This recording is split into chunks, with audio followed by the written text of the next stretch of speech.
High School Baseball. It's live on Twin Broadcasting.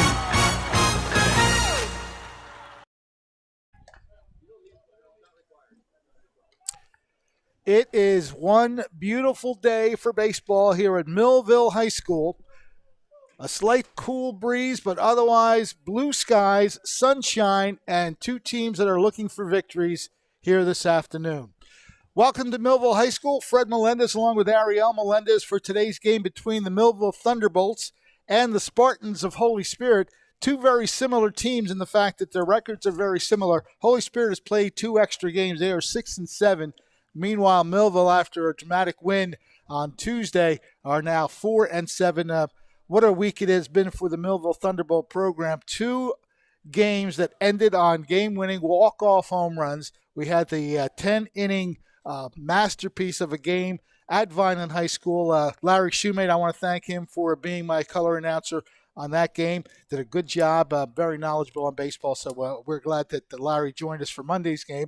And that went 10 innings, and it was a walk-off home run situation for Anthony Rackets. He hit the game-winning blow in the bottom of the 10th inning. What a game that was. It featured single runs by both teams in the 9th inning, which was the second extra inning. So that game was very good. Yesterday, actually Tuesday, the rematch between Vineland and Millville here at Millville High School. Again, another back-and-forth battle, and Millville won it on a walk-off home run by Edgar Ramos. Set up two-out rallies. I mean, 7th innings, 2-out rallies are about as exciting as they get, Ariel. Yeah, especially when you were coming off such, kind of a disappointing loss. That Millville really kind of fought hard in that game. It was a lot of back and forth action between Millville and Vineland, and to get that lead in that extra inning and then to give it up and then have the walk-off home run against you, I'm sure it didn't sit well. Didn't sit well with Millville, and then you get a chance to go right up against them. And a lot of players will say you want that opportunity to go right up against the same team that did that to you the day before. And they were able to do it right back to Vineland. Off some pretty key hits, Connor Lacey with the game-tying double, who's been really hot since he got the call up to varsity. He's done very well for Millville. And Ramos, you kind of knew right off the bat that one was gone. Well, it was great to see Nate Robbins get on base to keep the inning alive. Connor Lacey, of course, kept the game alive as well with a clutch, a 2-strike double to dead center field off the fence. And then Edgar Ramos walked it off with a 2-run blast. Connor's hit tied the game, but Edgar Ramos got the 2-run homer and made it an 8-6 final. And it's been quite a week for Millville baseball. Let's see if it can continue here today. Yeah, Millville obviously feeling very confident right now off that last win. And as you said, 2 teams that are looking very similar record-wise, wanting to get the win in this one. So Millville especially is going to be feeling pretty good about themselves. Had a couple tough games right before they were able to get the win against Vineland, so they want to keep their confidence high. They want to keep the win streak going. Well, turn it into a win streak, I should say. We'll see, because she said the wind is blowing pretty hard here. Mm-hmm. The flag not up, so I can't tell if it's moving in or out to give me a good idea if the ball is going to carry or not. But wind probably going to play a factor in this one, as it's been pretty hard since we got here earlier today. So that should certainly play a factor in this one. You're watching the starting pitcher for Millville, Nick Hignett, getting a start for the Thunderbolts, and he'll be facing this lineup right here. Number 5, the shortstop, is Gavin Cohen. Number 7, his brother, Trevor Cohen. Those are brothers, and one of them is committed to Rutgers. Trevor is going to graduate this year and play Rutgers baseball once he's done. So congratulations to Trevor Cohen for getting himself a Rutgers scholarship situation for continuing his college career. Number 3 hitter is Ryan Spina. He's the first baseman. The DH is Tyler Gross. Jake Logic is in right field batting 5th. Bernie Hargadon, the second baseman, batting 6th. Terrence Cooper, the catcher, batting 7th. And the rest of the lineup includes Luca Bruno, the left fielder, and Kyle Lamentier, the third baseman. So we are underway here from Millville High School.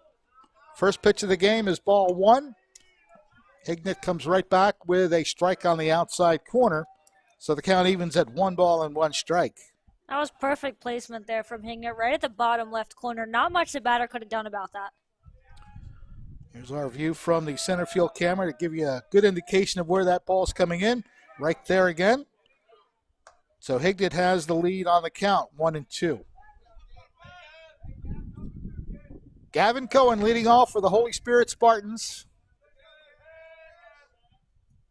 Swings through the pitch, and a strikeout to start the game for Nick Hignett. Yeah, he got the batter chasing there. Started off 1-0, but was able to come back with 3 quick strikes to get him out. It's amazing what you can do when you get ahead in the count, and Hignett did that after that first ball. So he gets a strikeout, and that'll bring up Trevor Cohen, the center fielder for Holy Spirit. Popped up in just shallow left field. Actually, it's gone further than it was, and there's that wind playing a factor as Nate Robbins could not figure out where to come with it, and that wind just blew it right out of his reach. So that'll fall in, and you can give him an error, but he didn't touch it, so I guess you have to give him a double. Yeah, that was a tough play on that one, and I guess that kind of helps us figure out where the wind's going. Obviously, it's pulling it out deep.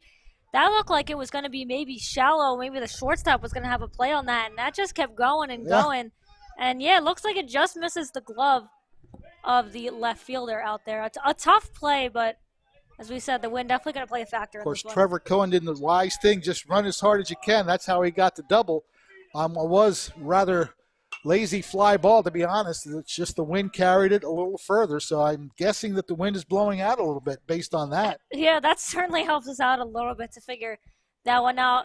You know, obviously a tough play, but you want to shake that one off. You want to just get right back into it, as Hignett here has the first strike on the batter, and just keep it rolling. Ryan Spina, the batter now for the Spartans, the number 3 hitter. Looks at one up high and inside. 1 ball and 1 strike.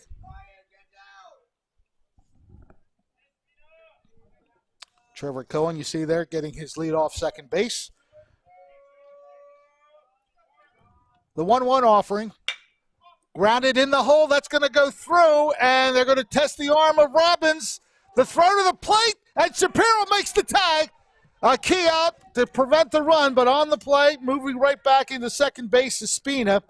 So he gets a single and moves to second base on the put-out at home plate. Great relay by the Thunderbolts here. Yeah, really nice play there by Robbins. He comes right up to it and throws a strike kind of right exactly where Shapiro wanted it. He was able to put the tag on the runner, and that's a pretty key out for Millville to keep the run off the board. 7-2 on the put-out, so right there, bit of a adjustment, and now here again the wind playing with it. And that's going to lead to a run, an infield fly that just ate up the fielder. Yeah, the wind clearly playing a big factor again, and this time it does bite Millville in the back as Holy Spirit's able to get the first run on the board. It's another pop-up that the third baseman there, Meiswinkle, just wasn't able to get under as the wind kind of took it back and forth on him and kind of just landed in no man's land. Well, I guess that's the kind of game we're going to see, a lot of wind-affected pop-ups. So Holy Spirit does get a run on the board. It's 1-0. And the Holy Spirit runner is doing a really good job at just running everything out. Of course, 2 outs there, so you're going regardless because you don't have to worry about getting thrown out just in case. But doing a very good job at making sure to run everything out. As they can tell, the wind is going to be a factor. Pitch on the way is a ball. 2 outs in the inning, 1 run across. 2 wind-aided fly ball hits have led to the run. That one slashed foul to the right side. 1-1 the count on the batter, Jake Logic. He is the right fielder for Holy Spirit.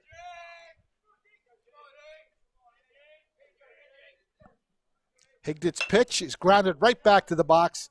Hignett will take care of it and throw to first for the 3rd out of the inning. But again, some wind activity leading to a run for Holy Spirit. They get 2 hits and 1 run, leave 1 on base. We're done with the top of the 1st. Millville will get its first at bat when we return.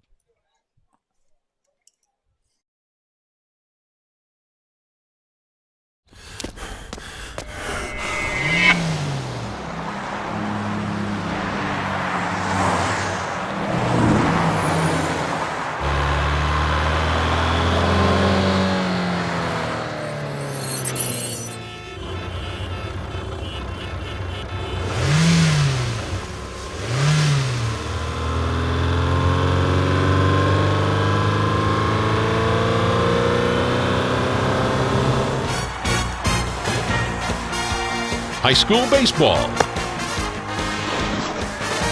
It's live on Twin Broadcasting.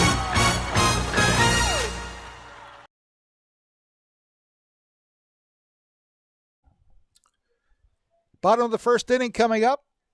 Millville will send up its first three batters, Sergio Draws, Wayne Hill, and David Rodriguez. They will be leading off and trying to get something back. There you see the first three. Sergio Draws, the shortstop, batting second. Wayne Hill, the center fielder. David Rodriguez, first base, batting third. Gavin Shapiro is in the cleanup spot. He is catching today. Nate Robbins in left field, batting fifth. Connor Lacey, the DH. He is in the sixth spot, and he'll be batting for Kalon Foster. Edgar Ramos, the hero of the day, just 2 days ago with the walk-off home run. Edgar Ramos is batting seventh, playing second base. Nick Hignett, the pitcher, batting eighth. And Matt Meiswinkle, third base. He'll be batting ninth for the Thunderbolts. And they'll be facing Justin Hackett on the mound for Holy Spirit.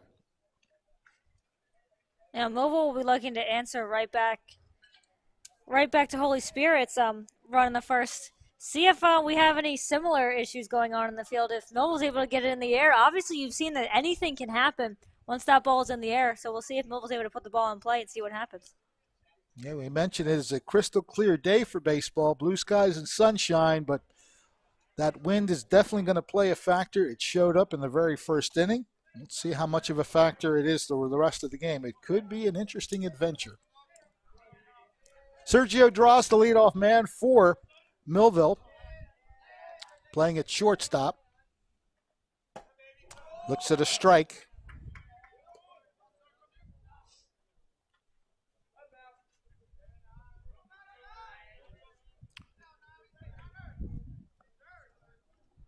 Hackett sets, pitches, that sails outside. I don't know if he put all that extra spin on the ball or the wind did that, but that was a wicked pitch to the outside. Looked like it was a little combination of both. You could kind of tell off the way he threw that he was trying to put some spin on it, but just not quite where he wanted it. That's a much better curveball right there. Breaking pitch.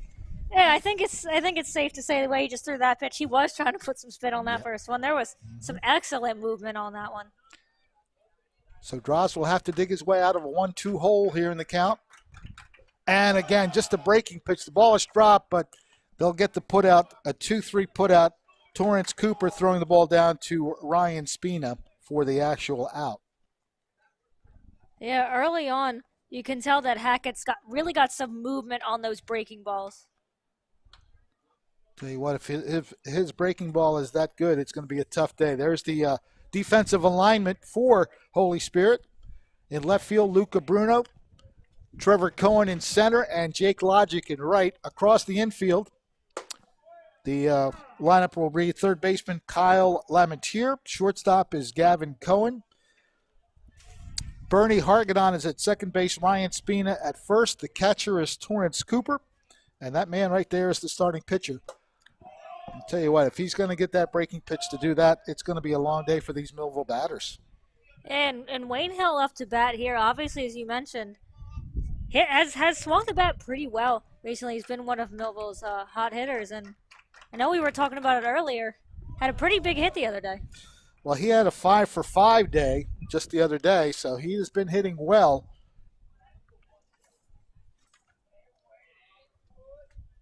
And it was a tough one for Millville, and that one is, despite the fact that Hill did have that 5-for-5 game, they just weren't able to pull that one out. It's always tough as a batter when you kind of do everything that you can, but unfortunately the team's not able to get the victory. 1-2 the count on Hill. Again, that curveball, that breaking pitch, really doing a number on these Millville batters so far. Yeah, Hill looked like he was trying to get ahead of the spin there. Hackett's had a lot of movement, and it's really been tying up these batters. Hill trying to just get ahead of that movement.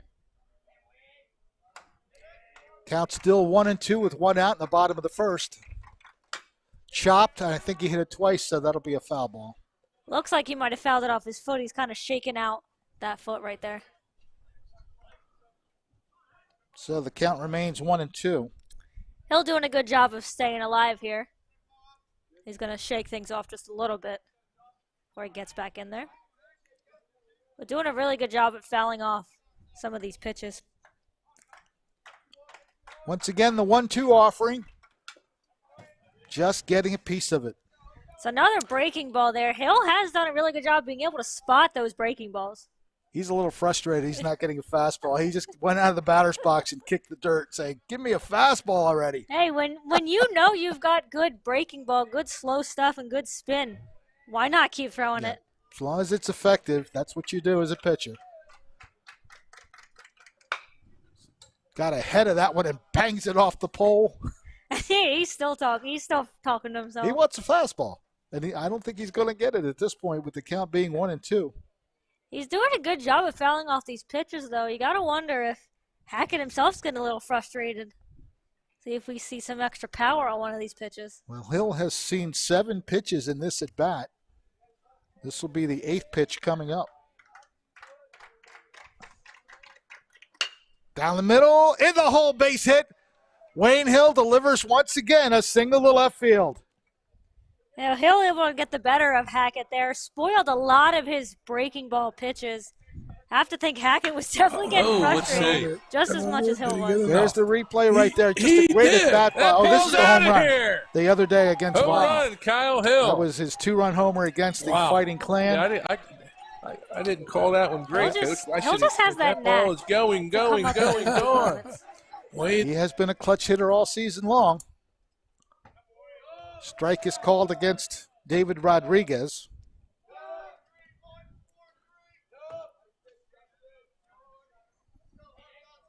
You see Rodriguez there.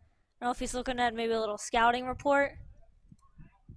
There goes Hill. Swing and a miss. Hill is going to be safe at second with a steal.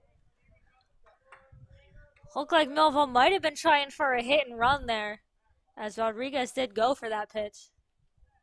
But a nice play there by Hill to get in. Throw was a little bit wide, but still nonetheless nice job by Hill. 0-2 the count now on Rodriguez, so he will also be needing the battle here. And if everything stays the way it has been, Hackett will rely on that breaking pitch. And Rodriguez trying to get the timing off of Hackett a little bit. He was kind of just standing there for quite a bit before Rodriguez called time. Runner in scoring position right there is Wayne Hill. He got it up in the air. Let's see what the wind does to this. There you go. Had a feeling. Oh, my. Had a feeling. It's going to be one of those wind-aided days. Looked like for a little bit it was going to hang up just enough for the second baseman there to make a play on it. Yeah, he had enough of a, that's actually an error because the glove, I believe, touches the ball. Let's take a look at it here. Looked like he did a good job of ranging under it. It's actually the first baseman. He just couldn't reel it in. Oh, yeah, that was Spina there. And as we said in the first inning, yeah, the wind absolutely going to play a factor. It did hang up enough. Looked like Spina was going to be able to make the play on it, but just at the last second, looks like he lost it. See if Millville's able to take advantage of that. Runners on first and second. A pretty good opportunity here for Millville to answer right back. Yeah, there's only one out. Lofted into the gap in right center field. That's going to find some green. Hill will come around to score. The throw into second base. Yep. Almost prematurely called that one, but it's correct call. That was a good relay job. That's why that play was a lot closer than it probably should have been. Of course, it was one out. Hill also had to wait to make sure it dropped, but it would look pretty obvious it was going to find the gap. Yeah, that was a really good read there by Hill to realize he was going to be able to get around. Yeah, it was a little bit closer than maybe anyone would have wanted. Went for that nice head first dive to get in there. It almost looked like Holy Spirit was thinking about the cutoff before it actually got thrown. That was a great relay by Trevor Cohen. That's why you see he's got that Division I stint with Rutgers. So he is obviously a good outfielder. Threw that one in on a dime. But we are tied 1-1. Gavin Shapiro doing a good job of getting the ball into the gap on that drive, just going the other way and getting the RBI. David Rodriguez moving up to second base.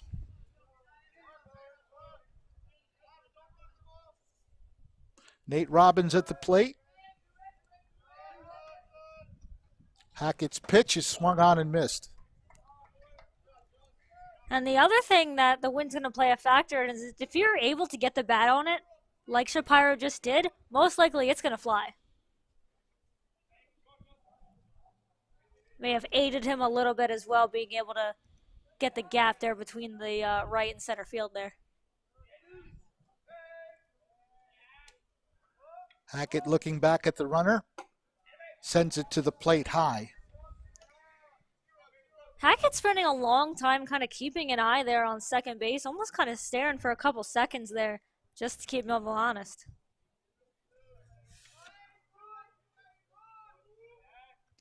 Robbins was on base when Lacey hit the game-tying double in the 7th inning the other day.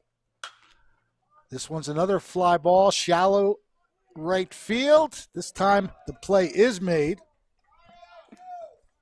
Jake Logic with the catch and the second out of the inning.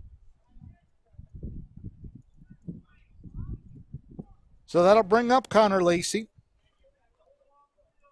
And another big opportunity here for Lacey. He's had quite a few of them since he's gotten the promotion here to varsity, and he's hitting pretty well. I was looking at the stats earlier. It's obviously a couple games that don't have the full stats, but from what they do have, he's hitting above 600 right now. He made his varsity start, his first, actually not a start, a first appearance as a pinch hitter in that mainland game. Yeah, the pitcher Ramos. And we remember, there's his big hit yesterday. Just launched it right off the fence in center field, and that tied the game. You see Connor hustling his way into second base to get into scoring position. So that was a clutch 2-out hit that kept the game alive.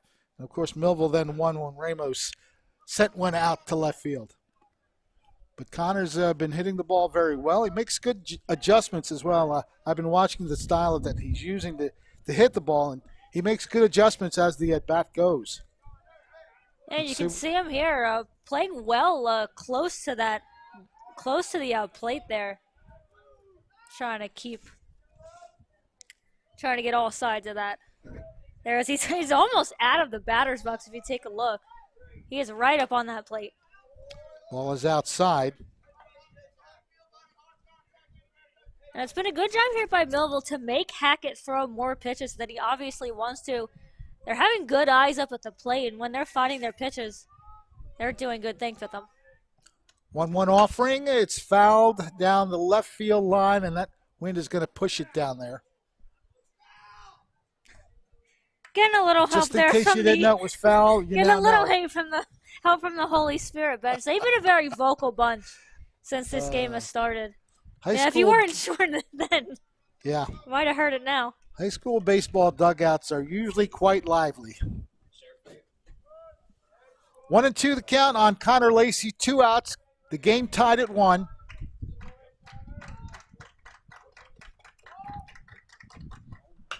He handles the curveball, and it is caught in right field. So Jake Logic reading it perfectly, makes the catch for the final out of the inning, but Millville comes back to tie the game. They get a run on 2 hits and 1 error, 2 men left aboard. Good stroke, but a good play by the right fielder, Jake Logic, to end the inning. He read it perfectly and makes the 3rd out with that catch. So we're done with 1, and our score is 1-1.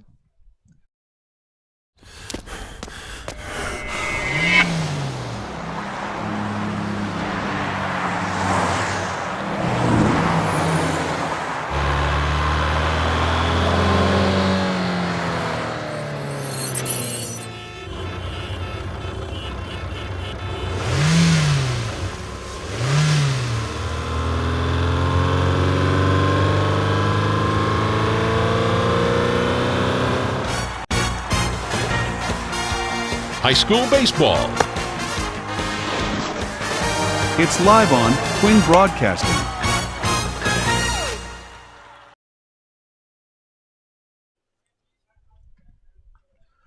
Both teams getting a run in that first inning, so as we head to the top of the second inning, we are tied at 1-1.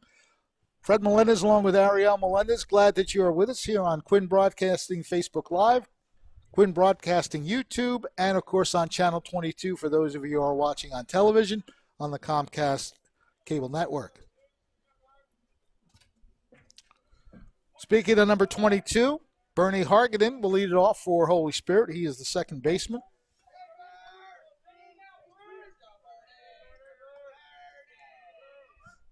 First pitch by Hignett, again in that spot. Hill reads it a little bit better this time, and he makes the catch.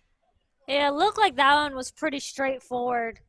Was able to get under it pretty easily there, Hill was. Wind didn't look like it had a factor on that one. Starting to die down just a little bit. Looks like the ball hasn't been carrying too much these last couple swings. One out, Torrance Cooper, the Spartan catcher now at the plate, fouls it straight back.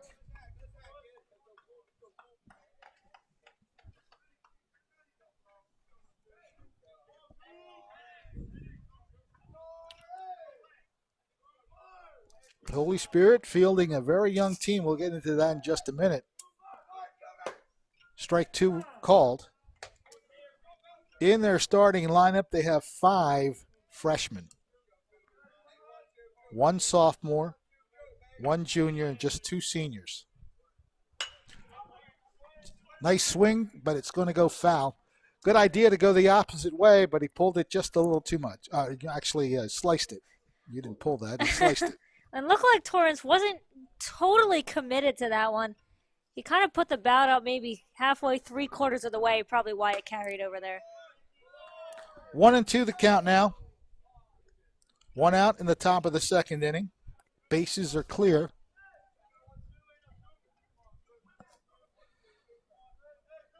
Nick Hignett with the pitch. That one's lashed into center field, base hit. Good piece of hitting there by Torrance Cooper.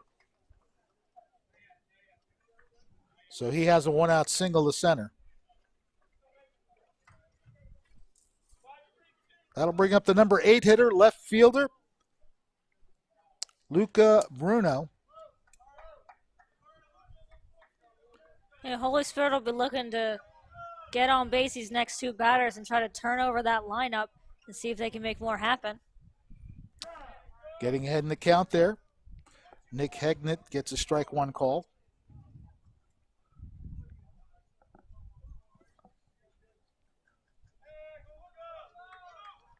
Runner takes his lead. Cooper's going, and the batter is hit with the pitch. It won't matter either way. It looks like that got Bruno right on the hands. He's shaking out that left hand right now. Looked like it got a pretty good piece of him. So Cooper was running on the pitch, but he's going to get the base mainly because the batter was hit by the pitch. Cannot credit him with the steal. Shapiro is going to do a little talk with Hignett. Just calm him down a little bit. Got a tough situation here. Obviously, runners on first and second, but just calm him down a little bit. Number 4 stepping into the batter's box. He is the third baseman for the Spartans, Kyle Lamentier.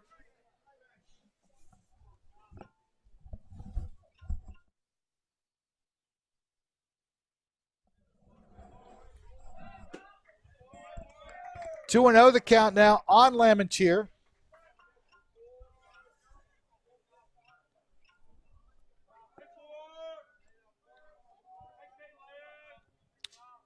The 2-0 pitch is right there for a strike. Good job by Hignett to be able to come back there after the 2 straight balls. Yeah, you want to try to get this batter out, get the second out. With runners at first and second, you need an out here. Big lead off of second base. Torrance Shapiro thought about it. Torrance Cooper was halfway to third. And Shapiro thought about a throw down to second there, but Cooper doing the wise thing and not freezing and just going right back. It's a well, walk, ball so 4, that won't matter. That won't matter. Throw down there. Everybody will just move up. I don't think the runners knew at first, but now you got a really tough situation here, loading the bases at your top of the order coming up. Yep. The 1-out single, the hit by pitch, and now a walk loads him up with 1 down on top of the order coming up. Gavin Cohen looks at 1 high and outside. Cohen struck out his first time up, but he's got a chance to really inject some offense here. A base hit more than likely could score 2. And Hignett will be looking for the pitcher's best friend. He'll be trying to get that ground ball and let his offense do the rest of the work, but he's got to throw strikes to make that happen. 2-0 pitch. Lofted into center field. Wayne Hill ranging under it. Makes the catch. The throw comes to third. He's not going to get him. Sacrifice fly by Gavin Cohen, and Holy Spirit regains the lead 2-1. It's a good effort there by Hill to kind of recognize that the runner on second was going to third and had a pretty decent throw there to get him just a little bit too high and pulled Mize-Winkle just a bit off the bag. So Holy Spirit back in front 2-1. And the runner moving up to third base, Luca Bruno. Nick Lamentier staying at first. Runners at the corners, 2 outs. There's your Millville defensive alignment. Robbins, Hill, and Foster in the outfield. In the infield, Matt Mice-Winkle at third. Sergio Dras at shortstop. Edgar Ramos is the second baseman. David Rodriguez at first. Gavin Shapiro is catching, and the pitcher is Nick Hignett. That one sails inside. And a good stop by there by Shapiro to be able to keep it in front of him. And Hignett, a couple of batters in a row, just having a tough time getting ahead of them. And he's got the opportunity to limit the damage here and only let up the 1 run. But again, he's got to hit the strike zone. Shortstop, nice play. Handled a tough hop. Great job by Sergio Dras to make sure of the catch and the tagging of the bag for the third out of the inning. But Holy Spirit does regain the lead. They do it on the strength of just 1 hit and a sacrifice fly. This is the last out of the inning. There you see that tough hop, but Dras doing a good job of making a secure catch and play at second base. So we're done with an inning and a half. Holy Spirit leads Millville 2-1.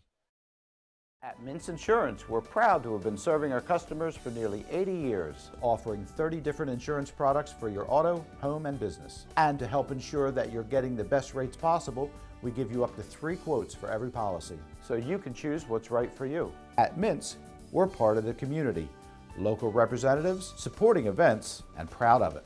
It's part of who we are. Mintz Insurance. Call today and find out how we can help you save on insurance, or visit us at Mintz. High school baseball. It's live on Twin Broadcasting.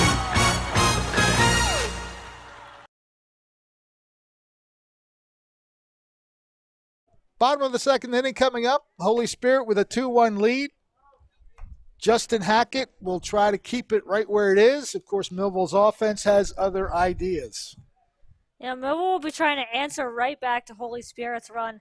As it's a good job there by Hignett. Had a couple tough at-bats, hit a batter, and walked another, and was just having a little bit of trouble finding the strike zone, but able to get out of it. And the fact that he had the bases loaded and only gave up 1 run, that's a pretty good way to get out of it. First 3 batters for Millville are the bottom of the order. The hero of the game on Tuesday, up at the plate now, Edgar Ramos. Let's see what he can do against Justin Hackett. Strike is called. Here's the moment. We had a lot of guys against come the up arch clutch. rival. I mean, Hill obviously You see has the been tail clutch, end of the but home man, run ball, and that Ramos home will come run- into your picture shortly when he'll I round mean, I third thought when he base. hit it, it was definitely going to hit the fence. Those are the moments that you treasure. I'm not sure if he ran slowly. I didn't really notice if he just kind of strolled around the bases, but a clutch game-winning home run by Edgar Ramos. Right now, Trust me, it was there. I promise you he hit that home run. He's in an 0-2 hole right now, leading off the bottom of the second inning.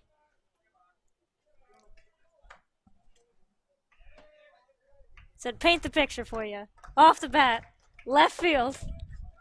It's going. It's going. Back. Ramos has just won the game for Millville against Wineland. Let's see what he does in this at-bat, though. He's 0-2. Oh, just poked at it. Lines it to the shortstop. A very nice play. A cloud of dust, but the only thing that matters is that Gavin Cohen made the play. Yeah, really good read there by Cohen. Obviously, Ramos didn't quite get the bat full out. He was just battling right there. Really nice read there by Cohen, just to dive out and get it, though. That's a highlight one for sure. And you'll see him pop in, and you'll see all the dust kick up right there. Good play by the shortstop for Holy Spirit. Nick Hignett, the batter, trying to help his own cause here. Looks at ball one.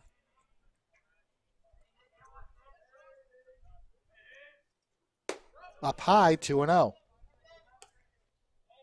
I think the first time we've really seen Hackett here not be able to get ahead of a batter, let alone throw 2 straight balls.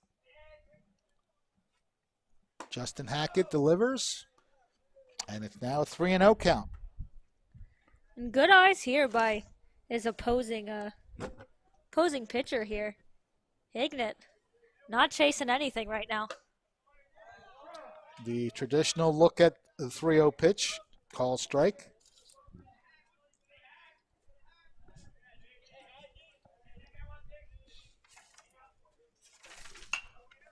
That's lofted along the right field side, out of play.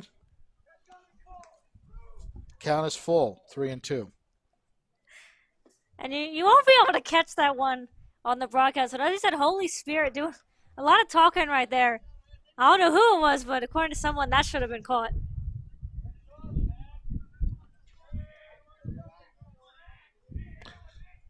3-2 pitch, breaking pitch inside. Good job by Hignett to lay off that pitch. That was a tempting offering. And that was really the first at bat that we've seen Hackett kind of struggle to get ahead of the batter. And obviously you don't want to do that against the opposing pitcher especially. But a really good job there by Hignett to draw that leadoff walk. Third baseman Matt Meiswinkle now batting.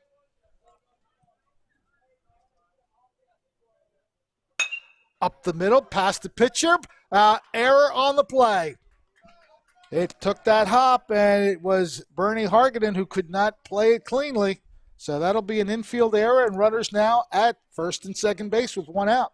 And that was really good speed out of the box there by Meiswinkle to get up that first base line. Would have made it a tough double play either way. You know what? Give credit to the runner. He got to second base as quickly as possible, probably forced the second baseman to try to hurry the play. So Hignett, kudos for running hard. Sets up a first and second situation. Strike called on Sergio Dross. And Hignett had a pretty good lead before that as well. It looked like he had maybe thought about taking off, so that helped him a little bit get that head start to second base.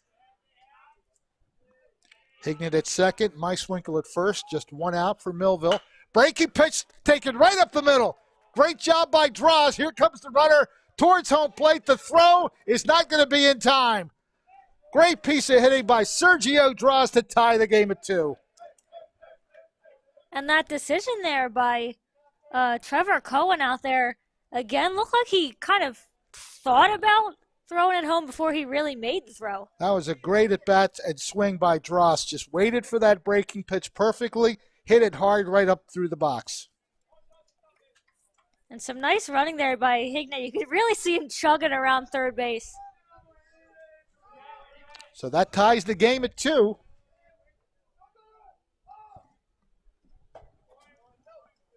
Wayne Hill, who singled and scored his first time up, singled, he stole second base, and then came around to score on the RBI hit by Shapiro.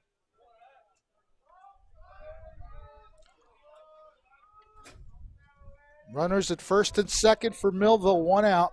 Tying run already across the plate. And this is the guy you want to see batting in this spot too, Wayne Hill. He's gotten a lot of hits throughout the season. Let's see if he can continue to do that. Throw back to second. It's thrown away and moving up, getting to second base safely and getting to third base. So an errant pickoff throw will move Meiswinkle to third and Sergio Dross to second. Yeah, Dross had to wait just a little bit there. Meiswinkle, like he wasn't sure about, if he was going to have the opportunity to get to third. So Dross kind of had to hold up a little bit. But a good play by both runners to get into scoring position. Next pitch on the way, sails high. Here's the pitcher turning around. Thought he could get him and Had him leaning, but the throw a little errant as the second baseman snuck in there. That was Hargadon, who tried to sneak in behind the runner. But Meiswinkle now winds up at third, and Dross is at second. Again, Hackett getting into a little bit of trouble here. Unable to get that strike zone. Clutch time here for Wayne Hill. Let's see if he can deliver. He looks at ball 4, and that'll load him up. And again, you got a good part of your lineup up here right now. Millville able to turn things over to the top of their order. You got David Rodriguez coming up. Again, another person you'd love to see up with the bases loaded. Batting from the left side, he's got the bases loaded and just one out. We're early on in this one, just the bottom of the second. But these teams have been trading runs pretty much since the game started, so it looks like we could be in for a good one. Runner from third base right there is Matt Meiswinkle. Pitch is low. Ball 1. Exactly what you want to do right now if you're Rodriguez. Hackett up there just had a 4-pitch walk. So you don't want to swing at anything until you see that first strike.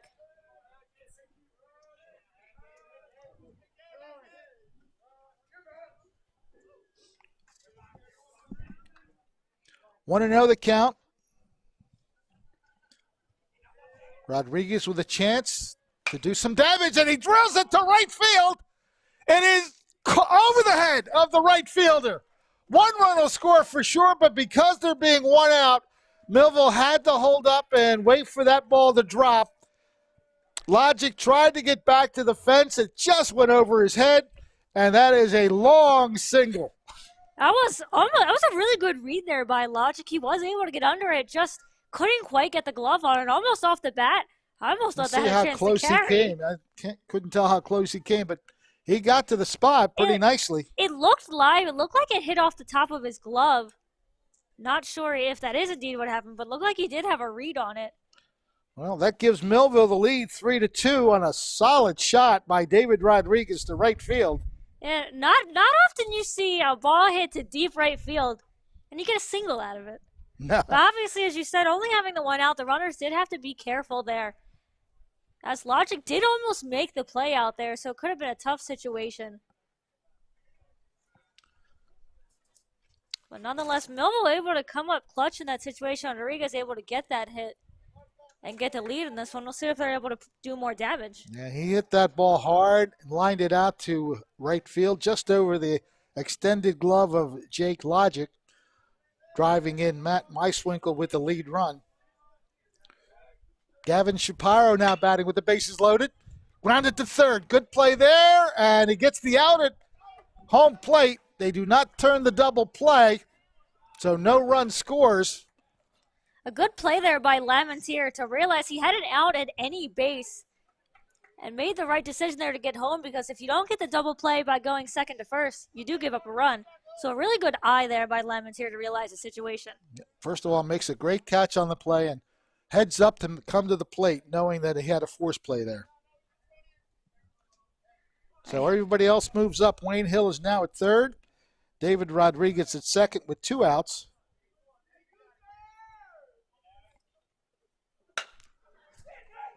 Nice stroke. Deep center field. It's off the glove. 1 run scores. Here comes the second one. And could they clear the bases? It does look like they will. A 3-run shot to center field. Nate Robbins delivers a big blow. That was a huge hit there by Robbins. Obviously another tough play there. This time in center field by Trevor Cohen. Again, goes off the top of his glove. And because there was 2 outs in the inning, Millville was running right off the swing of the bat. A huge hit there. Hill, Rodriguez, and Shapiro all score on the double to center field. A clutch bases loaded double, clearing the bases by Nate Robbins.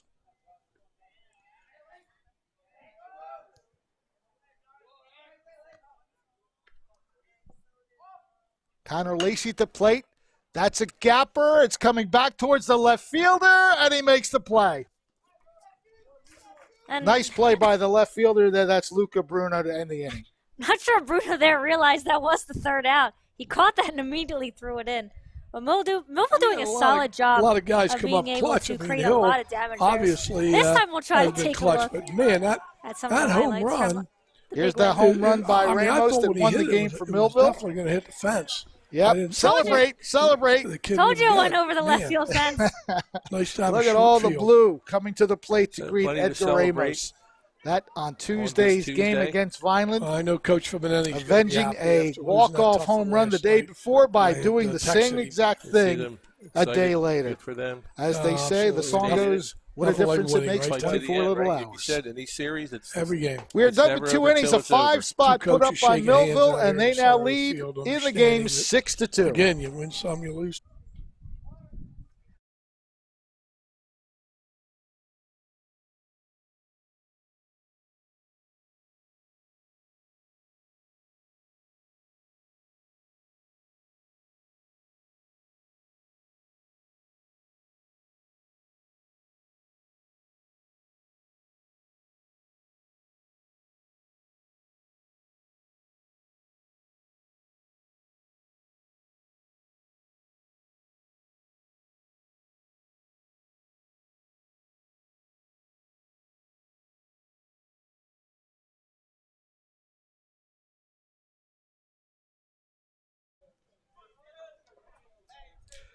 Well, you appreciate a good rally, and Millville certainly got a key rally there, although they were aided by 2 walks and 2 errors by Holy Spirit in that inning. A 5-spot in the bottom of the second for them to lead now 6-2. Yeah, and you had Justin Hackett in a little bit of trouble. Despite the fact that he did give up runs in the first 2 innings, or the first inning, I should say, before that happened, he was kind of cruising a little bit. They were able to get to him. We'll see what happens in the next inning with Hackett if he does come out for another inning. But really good job there by Millville not to be able to lay off of those pitches, let him get that pitch count up, and of course the big blow, that bases clearing double, giving them a 6-2 lead here in the third. That was a well-struck ball by Nate Robbins to clear the bases and make it a 5-run rally. So we start the top of the third. 3, 4, and 5 hitters for Holy Spirit. I believe the count is 3-1.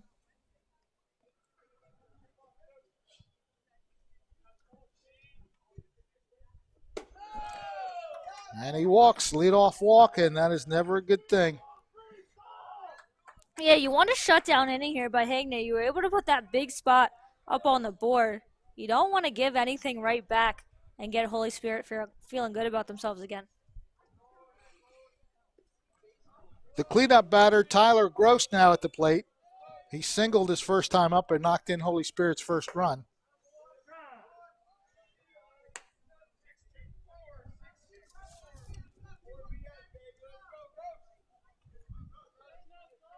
The 1-strike pitch. That one sails outside, 1-1.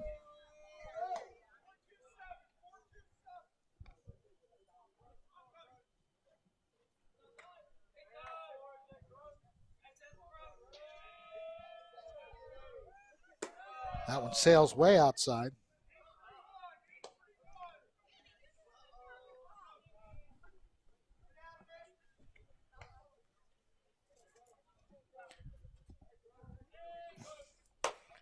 Well, he's missing outside right now, high and outside. It's 3-1.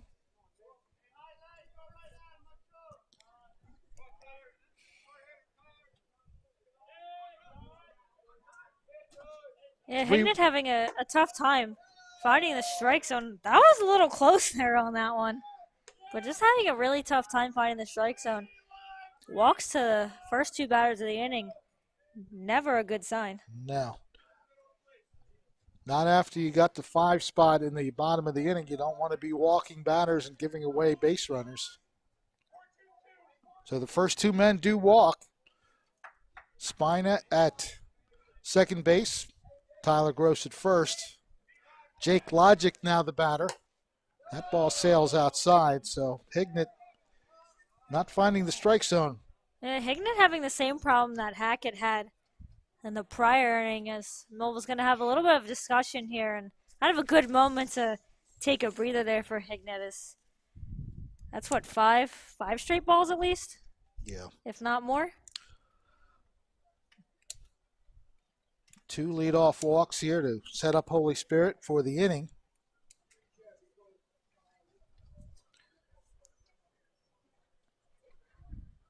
The entire infield trying to gather up and try to get an out here on this batter somehow, some way. Millville coaching staff, of course, Dan Fimiani, Chuck Core, Hunter Brelsford, and Steve Myers. They are the men who will call the shots for the Thunderbolts from the coaching side. So the mound meeting is over. Let's see if Hignett can recover here and find the strike zone. The 1-0 pitch is fouled away. Yeah, that's exactly what you needed right there for Hignett. After a couple of leadoff walks, you want to just get that first strike and just kind of let that breath out now that you have one. Logic awaits the 1-1 pitch, grounds it foul. And a good way to come back here by Hignett to get 2 straight strikes on the batter. He would certainly love a strikeout right here.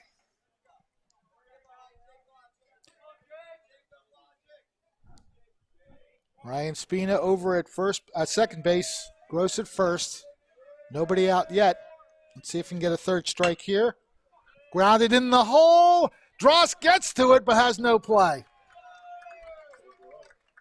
Saved a run, though, with that play there at shortstop. Really nice job to get in front of that, as Holy Spirit likely would have got a run on that if Dross doesn't make that sliding play. Wouldn't have had a play regardless making that play, but he does save a run. Yeah, that was deep in the hole. The only play he might have had was the second, but that's a long way to go to try to knock the ball down. For the moment, he saves a run. Bases loaded. Nobody out for Holy Spirit.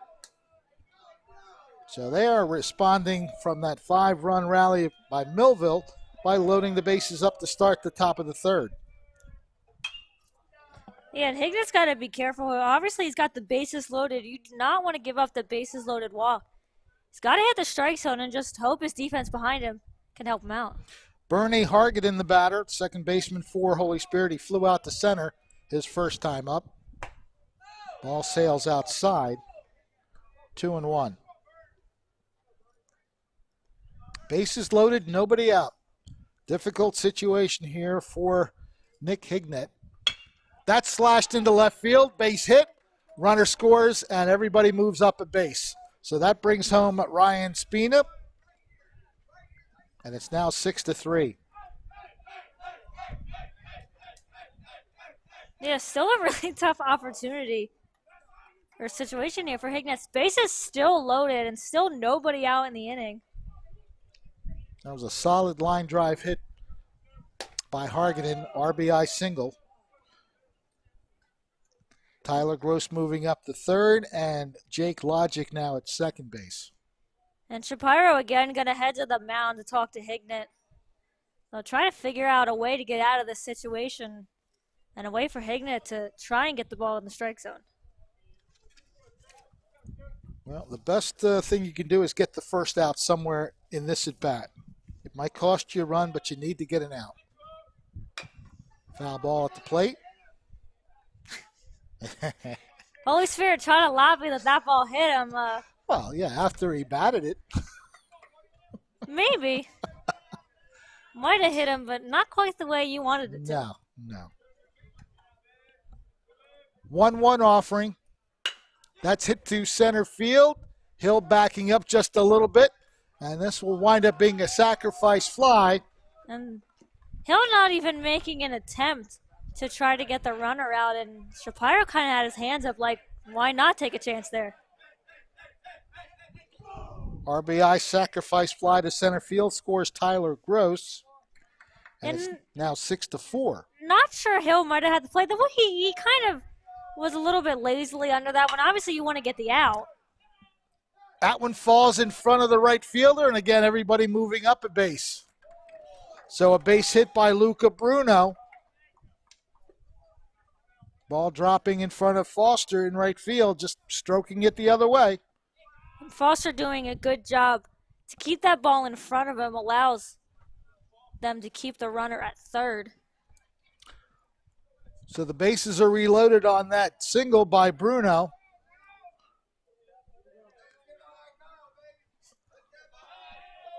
First pitch on the way to this batter. The number 9 hitter, Lamentiers, the ball. Those of you watching us on Facebook Live, hit the like button. We have quite an entertaining game going on, as always, here on Quinn Broadcasting Facebook Live. And let us know where you're watching from. I know a lot of people watch from different places across the country. A lot of Florida people watching. So let us know where you're watching from. We appreciate knowing that. Pitch is right down Broadway for a strike. Lamentier walked his first time up. And you obviously want a different outcome here if you're Hignett. He's able to get back after a 2-0 start. He's able to lock things up at 2-2. And in just a 2-run game and 1 out, you need to get an out, if not both right here. Gets the strikeout. That's as big of an out as you can get. Yeah, he came with the heat and he blew it by Lamentier. A very clutch second out as Hignett reaches back and fires this one right through there. Good job. Catches the corner on leadoff batter Gavin Cohen. Cohen struck out and hit a sacrifice fly to center field his last time up. Hignett really feeling it right now. Two quick strikes. Gets the batter way out on that one. That's a good sign here if you're Millville that Hignett's starting to feel it again. He's getting a couple strikes on these batters. Exactly what you want to see from your pitcher. The 0-2 offering is down low. Yeah, he tried the same pitch. He tried to get the Holy Spirit batter to chase again, but not this time. Well, he still has some pitches to play with here. The 1-2 count. Trying to get out of this inning without any further damage. Bases loaded. Foul ball. Holy Spirit answering Millville's 5-run rally with a 2-spot so far here in the third.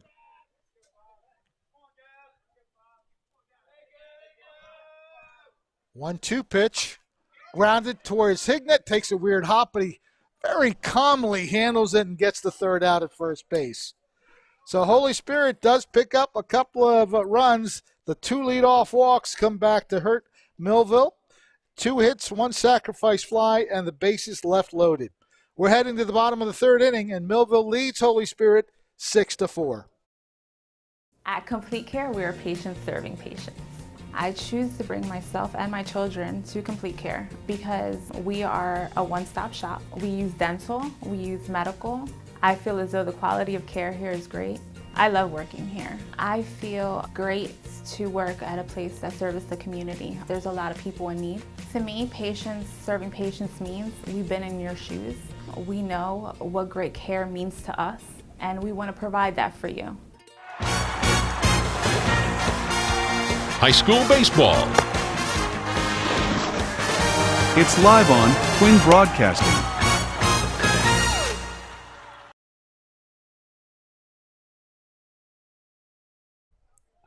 Thunderbolt Baseball brought to you by Mintz Insurance. Glad to have them with us. The Thunderbolt Area Federal Credit Union. TNF Camera, of course. All very good. Helping us out with these broadcasts, and we cannot forget the Complete Care folks as well. They help us out with the broadcast. So kudos to all the sponsors, and just if I may do a quick political thing, if you are an advertiser and looking for somewhere to put your sponsorships, this would be a great place because, quite frankly, we get these games on and you see the action, and you see the festivities, and both teams playing well. So we invite you to try to advertise with us and to help us bring these games to you on a more consistent basis. It is your help that gets these games on the air, so if you're a business looking to advertise, feel free to call Quinn Broadcasting during the business hours, Monday through Friday, and let them know. Be glad to have you aboard.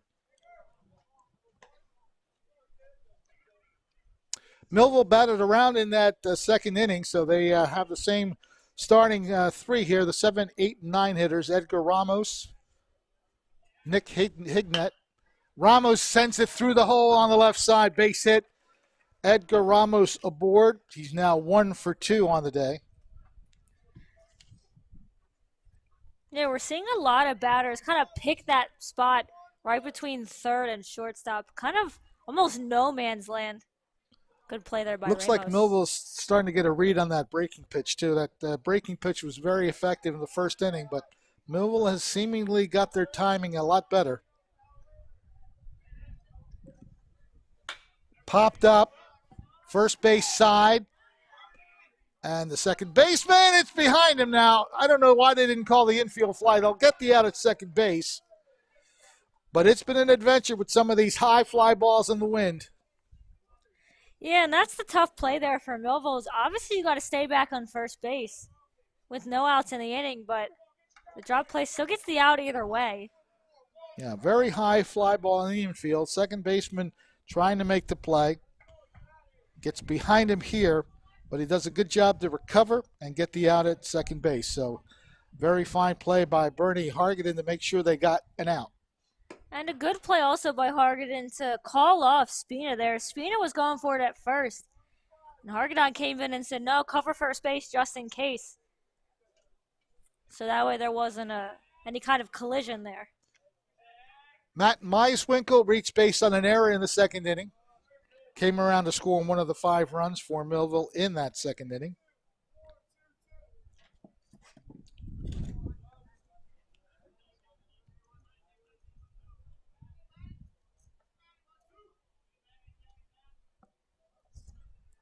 Next pitch is down low, throw to first base. Not in time. It's a close one there. Yeah, good idea by Torrance Cooper because he saw the runner really taking a big lead. Nick Hignett was well off the first base bag, so he took a shot. And Hignett obviously got to be careful there, as that was a really close play. We'll see right here.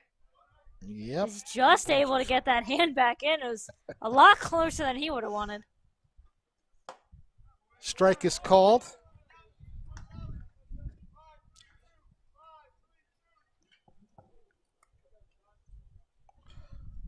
Meiswinkle, the number 9 batter, to the top of the order, due to come up behind him. 1 out, 1 on. Strike is called. 2 balls and 2 strikes. Good job there by Hackett to fight back in the count.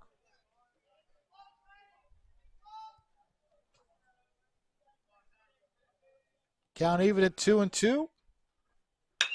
Grounded towards third, and it eats up the third baseman. In the left field. And now the ball gets by the left fielder. They're going to try to send the runner home. And the throw is offline. And going all the way to third base is Matt Meiswinkle. So coming home to score is Hignett once the ball got past the left fielder. So he goes all the way around from first base to score. Watch this ball just eat up the third baseman here. Kyle Lamentier really didn't have a chance. Yeah, definitely need another look at that one. But this play in left field, though, it just got by him somehow. Yeah, that's a really tough play there. As obviously that ate up Lamentier at third base, but not sure what really happened there with Bruno. But good awareness there by Millville's. He had almost stopped halfway between second and third. But once that ball got past Bruno, he rightfully kept it going. And really good awareness there by Meiswinkle behind him to realize that he had a chance to move up a couple bases as well. As it looks like that's going to be it for Justin Hackett. A tough couple innings. As Millville, as you said, really was able to find out and really get the strategy on that breaking ball and able to knock him out of the game pretty early on in this one. So we have a pitching change for the Holy Spirit Spartans. We'll take a quick timeout. The pitcher, of course, will take his warm-ups, and we'll get that name in just a moment. If you suffer from headaches, you are not alone. For over 35 years, Doctors Beebe and Doyle have helped thousands of people find relief from all types of pain. Millville Chiropractic Center has 4 doctors on staff specializing in hands-on or light-touch, drug-free pain relief methods. The examination, x-rays, therapies, and adjustments are all performed at one location. Schedule a consultation today. Enjoy life without pain and discomfort. Millville Chiropractic Center, the area's #1 pain. High school baseball. It's live on Twin Broadcasting.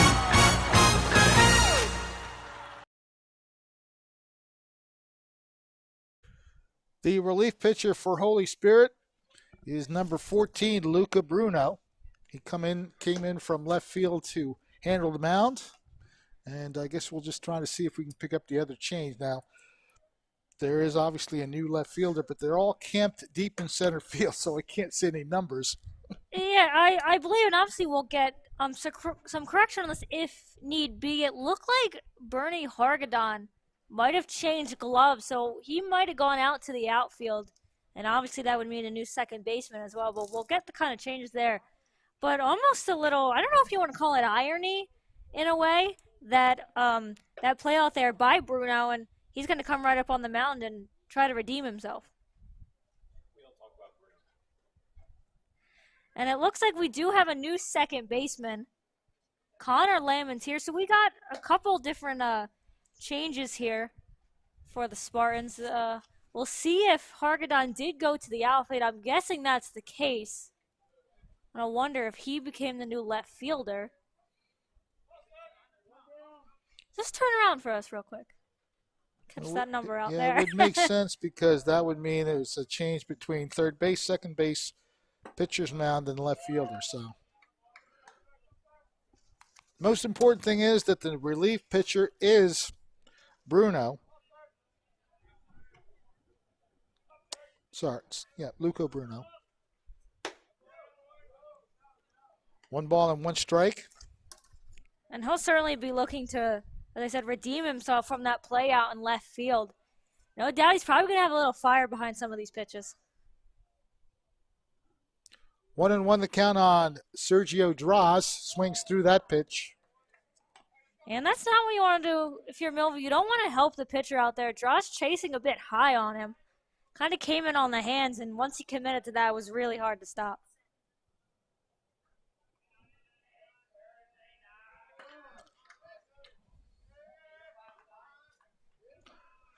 Millville leading 7-4, bottom of the 3rd inning.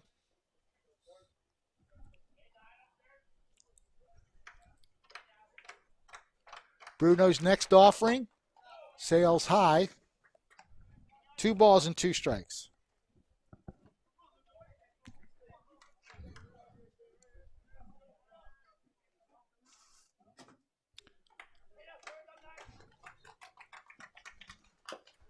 Fouled off by Draws.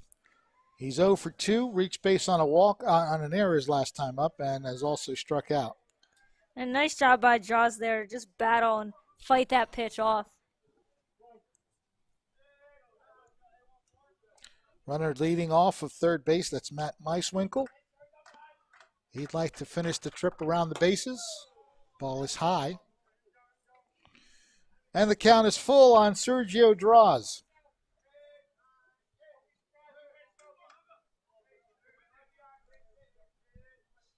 Payoff pitch, fouled away. Yeah, Draws is doing a good job battling up at the plate here. See how long it... Obviously, Millville was said it figured out Hackett out. We'll see how long it takes him to get a read on Bruno as well. Again, the payoff pitch, 3-2. Lofted into center field. Getting under it, making the catch. And the sacrifice fly in play for the Thunderbolts. The ball caught by Trevor Cohen, but deep enough to bring the runner home. So Matt Meiswinkle scores. And it's now 8-4 Millville, so they get a 2 spot so far in this inning. Sacrifice fly there by Draws. And Millville doing another good job of being able to answer back to Holy Spirit's 2 runs and once again move this up to a 4-run game for them so far. Good job by Cohen to get to the ball, but it was deep enough. He tried to throw it in as far as he could, but Millville got the run as Matt Meiswinkle came across the plate.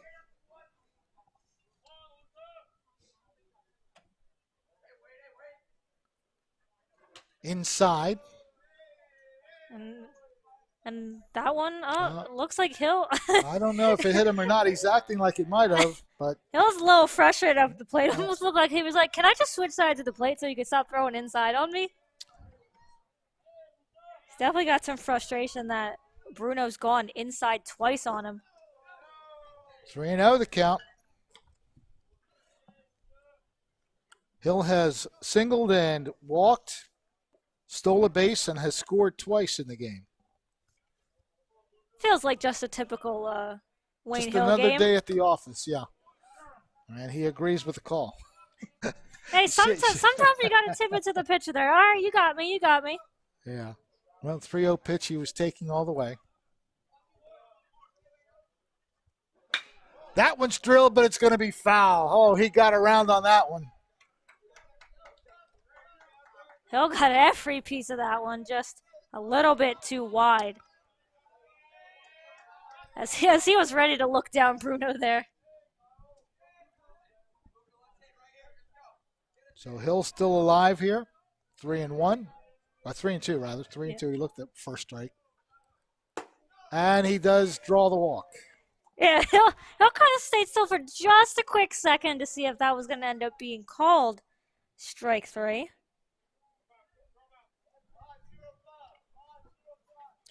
So that's his second walk of the game.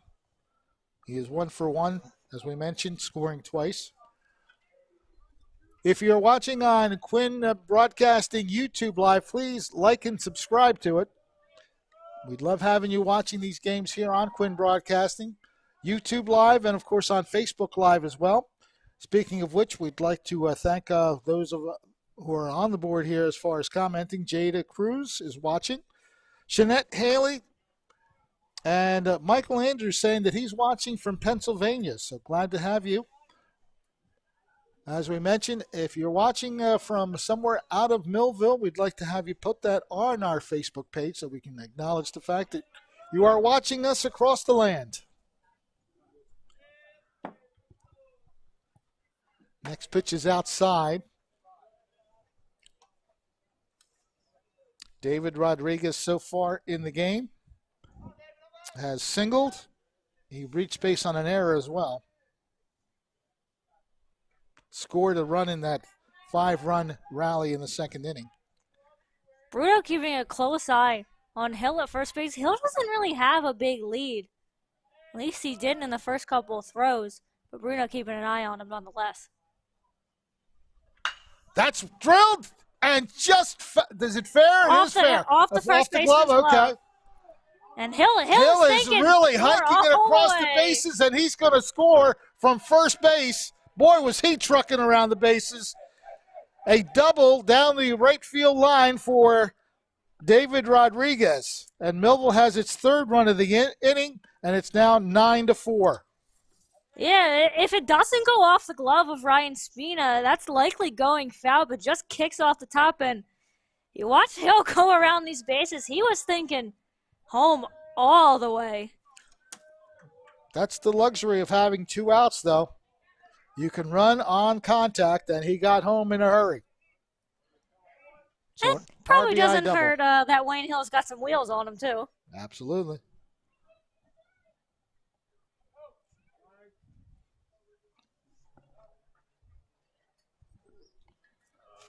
Millville now leading 9-4. Still in the bottom of the third inning.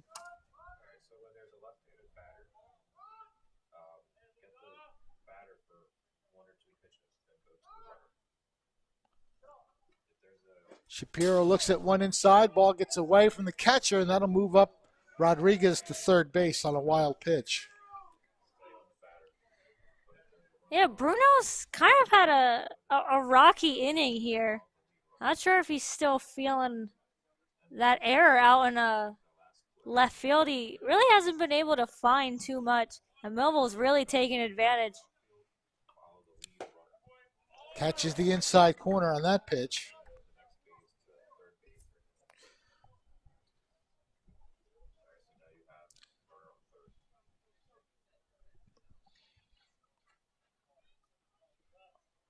Looks at one up high. Shapiro with an RBI in the game. Reached base both times, last time on a fielder's choice, and has scored a run.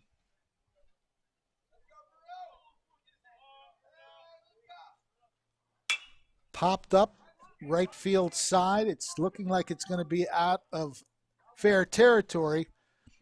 Good effort trying to make the catch out in right field, but he does not quite come up with it. That's Jake Logic. Tried to slide to make the catch. It was in foul territory, so no harm on that. Want to say hello, shout out to Kenneth Tipton. Kenny from Affordable Tire watching us.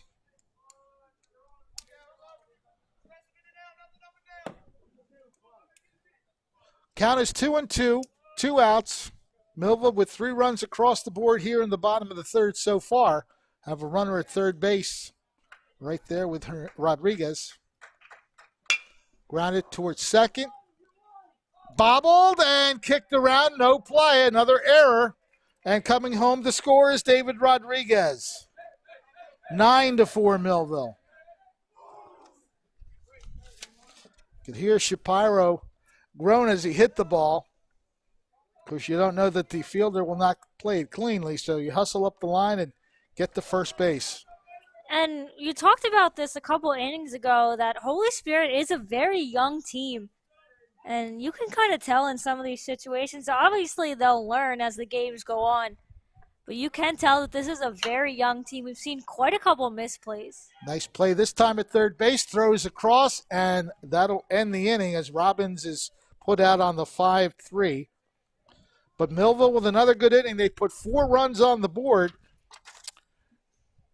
Count up the hits, just 2 hits. And, of course, they leave the runner at second base, at first base. Well, technically at first base.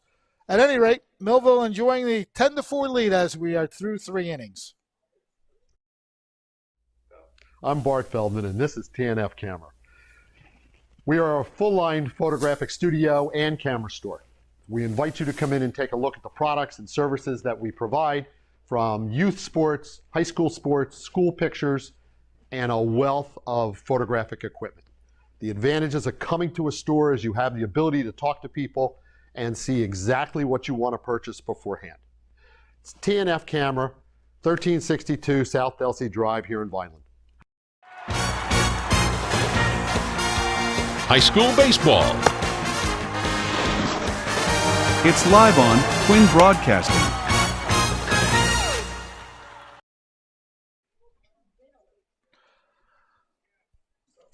Millville leading 10-4 here as we start the 4th inning. Nick Hignett, the starting pitcher for Millville, getting things done. He's also gotten on base and scored twice, so he's getting his game on, if you will. Yeah, you always want to be able to help your case there on offense, especially if you're able to kind of help the cause and help your offense get some runs on the board like he's been able to do. Especially with the fact that Holy Spirit has been able to answer some of these runs. Obviously, Millville out to a 6-run lead right now. Help Hignett kind of just settle in for the rest of this game. There's a shot to right field, base hit. Trevor Cohen leads off the inning with a single. Cohen there not wasting any time. Swung right on the first pitch. Was able to lace that one out to right field. That's his second hit of the game. He's now 2 for 3.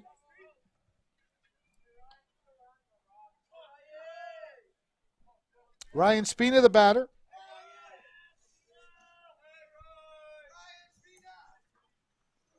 Pops it up. Is it in play is the question. Oh, it falls fair. They're going to wind up with a fortunate out at second base. It's not exactly how you draw it up, but Shapiro does get the out at second base. And some good I'll say good recognition because at first, Hicknett and Shapiro just kind of stared at it for a second, but did you see them kind of be like, wait a second, is that a fair ball or do we have an out? What are we doing? But a really nice throw there by Shapiro. Had to put some power on that throw. It winds up being a fielder's choice 2-6, but it's not the way you draw it up. Yeah, you don't see it too often where the pop-up starts out along foul territory and comes in. That's fouled away. Tough break there for Holy Spirit, obviously, as you're assuming that's going to be a foul ball, so you're not going anywhere.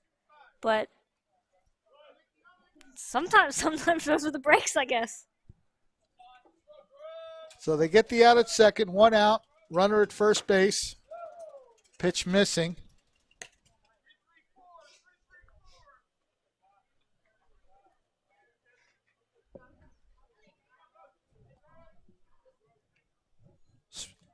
Spina getting his break off first base. The batter looks at the ball inside.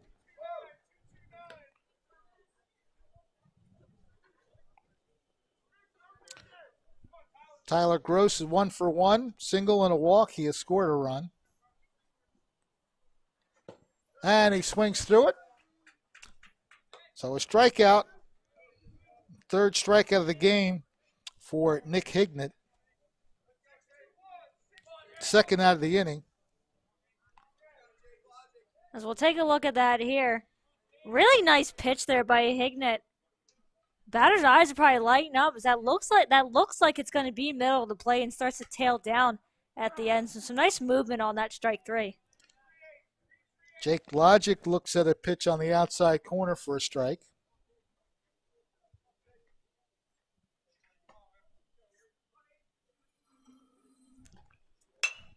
That's foul along the right field side.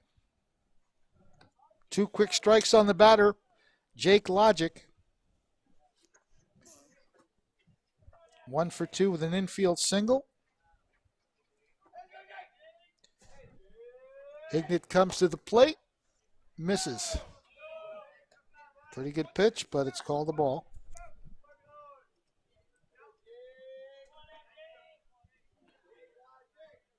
Count is 1-2 on Jake Logic. Trying to keep the inning alive for the Spartans. Again, trying that outside corner. 2-2 the count. Yeah, good eye up at the plate here by Logic.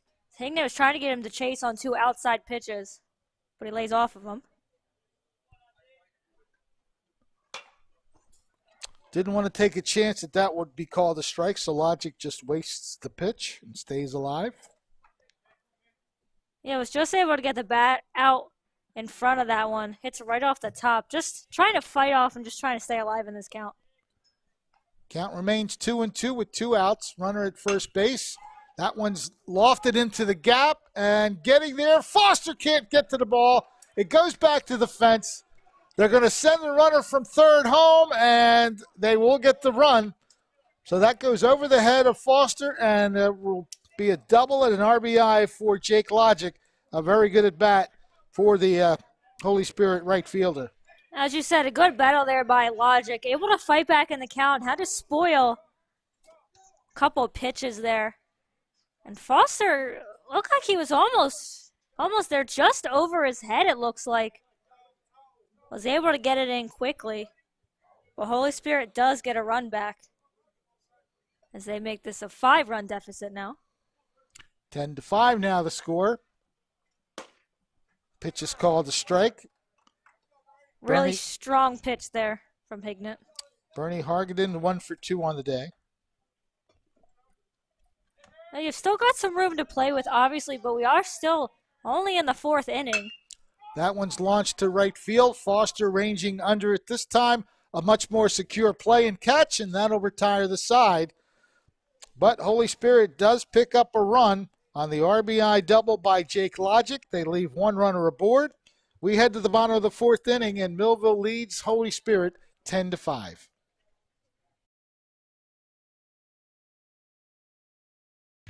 More than a century ago, General Tire was born, right here in America. Since then, we've made a name for ourselves at making tires you can depend on. Tires built to handle any road this country can throw at them, and relied on by every kind of driver. So you know that no matter where life takes you, with General Tire, anywhere is possible.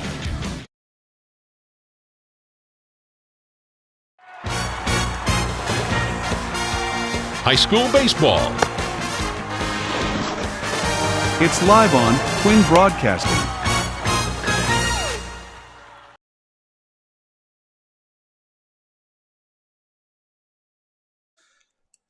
Bit of an offensive slugfest as we have a 10-5 score heading into the bottom of the fourth inning. Millville with the advantage. A couple of good rallies in the second and third inning, getting 9 of their 10 runs in those 2 innings. Yeah, Millville's been able to really get the bats going, especially in a couple of innings. They were able to get Justin Hackett out of the game. They were also able to get to Luco Bruno quite a bit. We'll see what they're able to do now as Bruno does come out for his second inning of work. See if Millville's able to pounce on him again, as we'll have Lacey leading up. See what he'll be able to do. Obviously, you've got a good lead right now. You got a 5-run lead. Still plenty of time left in this game. We are only in the fourth inning. It seems like we've been here for quite a while, but Millville's been able to put up 10 runs so far in this game, and we still have a couple innings to go. Lacey is 0 for 2 on the day, but he's hit the ball hard both times. Lined out to right field and lined out to left field.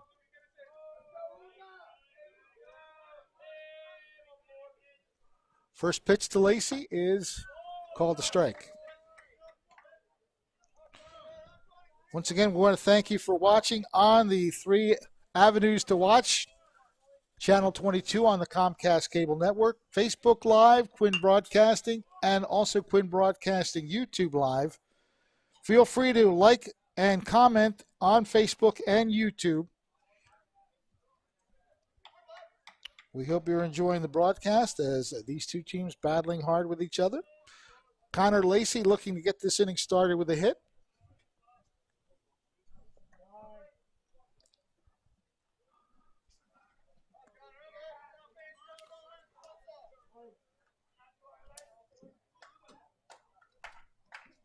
Bruno offers, sends it outside. Just a little outside. Count is 1-2 on the batter, Lacey.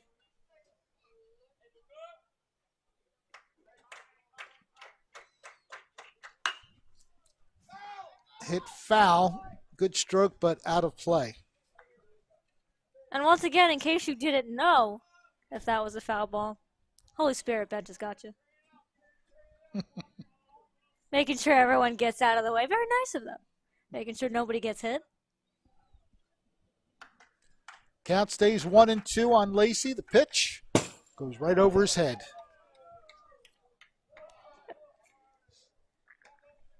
Yeah, Lacey doing a good job being able to get out of the way at that one. Bruno just losing the grip on that one.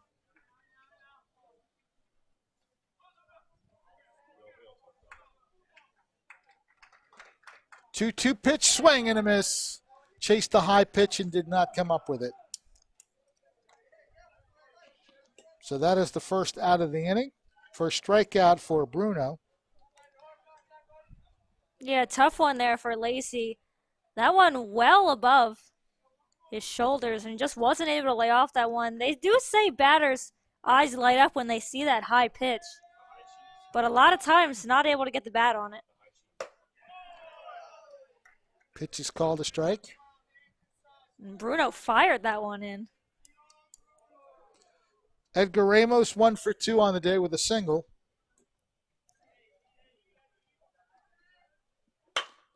Nice piece of hitting. That's going to fall in center field. Just stroked it where it was pitched and gets a hit out of it. His second single of the day. It looked like Bruno tried to go with the same exact pitch. Put some similar speed on it.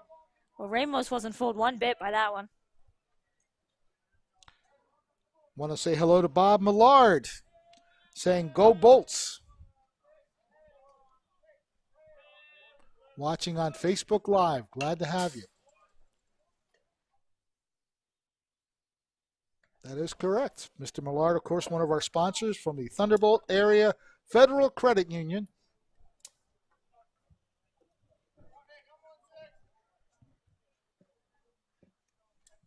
One strike on the batter, Hignett. That one is stroked to right field. Right center field. The center fielder comes in. The throw back to first base, not in time. A good play by Trevor Cohen to get to the gap there and make the catch. Attempted the double play, but it did not work out in time. And as we've seen multiple times, now the wind has died down now, but as we've seen multiple times, is the wind playing games with some of these fielders, as Ramos kind of went halfway just in case and made that obviously closer than maybe it should have been. Decided to go in standing up, and that almost cost him. Trevor Cohen, a very good baseball player playing center field. We mentioned earlier he's got a scholarship commitment to Rutgers University after this year. And he shows why he's playing in center field with that play. Ranged a long way toward the right center field gap to make the play. Ramos edges off of first base with 2 outs. Pitch is low. Matt Meiswinkle, the batter, has reached base twice on errors and has scored twice.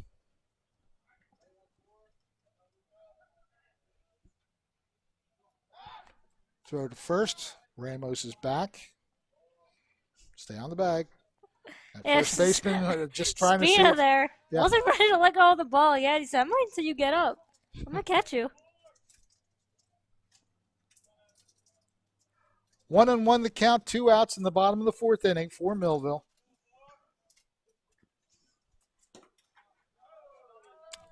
Pitch missing. 2-1 the count.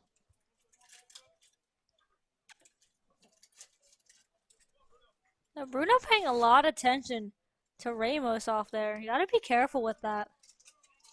You don't want to put too much attention on that runner, and you can see why as he kind of misses with that next one.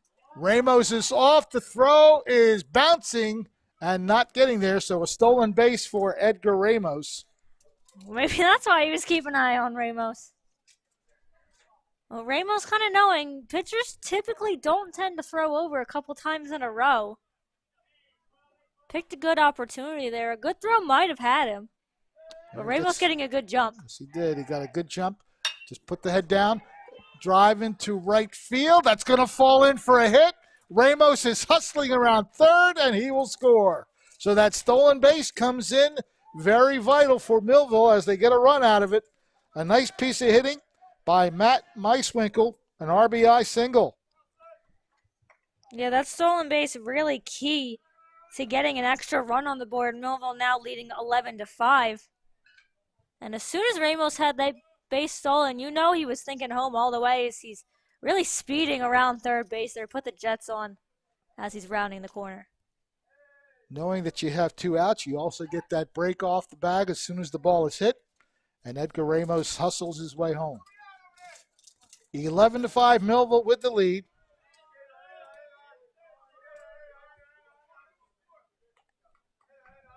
Inside. Sergio Drost, the top of the order now for Millville. Has a sacrifice fly RBI to his credit. 0 for 2 otherwise. Millville again doing a good job of turning over their lineup. The bottom of their order's done a really strong job in this one. Sergio Drost batting for the 4th time in the 4th inning. So he's been up in every inning.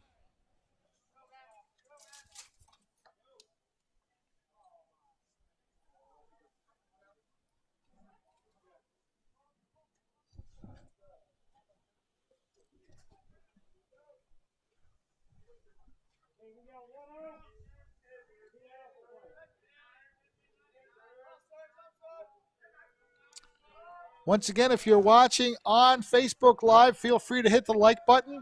Subscribe to our channel, Quinn Broadcasting. And support Thunderbolt Baseball here.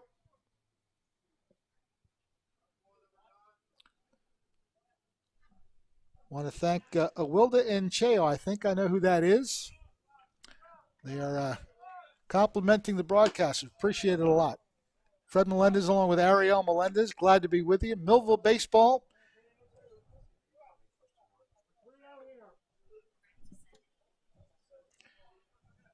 Now, Matt Meiswinkle is at second base. I did not see how he got there, but now a walk to Sergio Draws. So how he got to second really doesn't matter now that the walk is done. Yeah, I didn't quite catch there how Meiswinkle was able to get to second. I don't know if he stole the base. Yeah, I don't think there was a balk or anything. I didn't see a running. Defensive indifference, maybe? Yeah. I'm not really sure. I didn't even notice he was the second till he was standing there. Guess I had a lapse in watching for a second. But Wayne Hill now the batter for Millville. He's had another productive day. Single, walk, 3 runs scored. Just another day at the office, as we said earlier. Yeah, it's unsurprising when you say the name Wayne Hill. All right, how many hits did he have this day? How many runs did he score? How many RBIs? You always know it's going to be at least 1 or 2. Well, he has a chance to keep things going here, but he swings through that pitch. 1-1 the count. Yeah, it was another high one there. But he was looking to swing for the fences on that one. On Facebook Live, Kenneth Tipton congratulating Ramos on getting around the score. Way to go, grandson. There you go. Little family love there for Ramos. Absolutely. 1-1 the count. 11-5 Millville with the lead. Looking to add to it here. Hill fouls it off to the right side.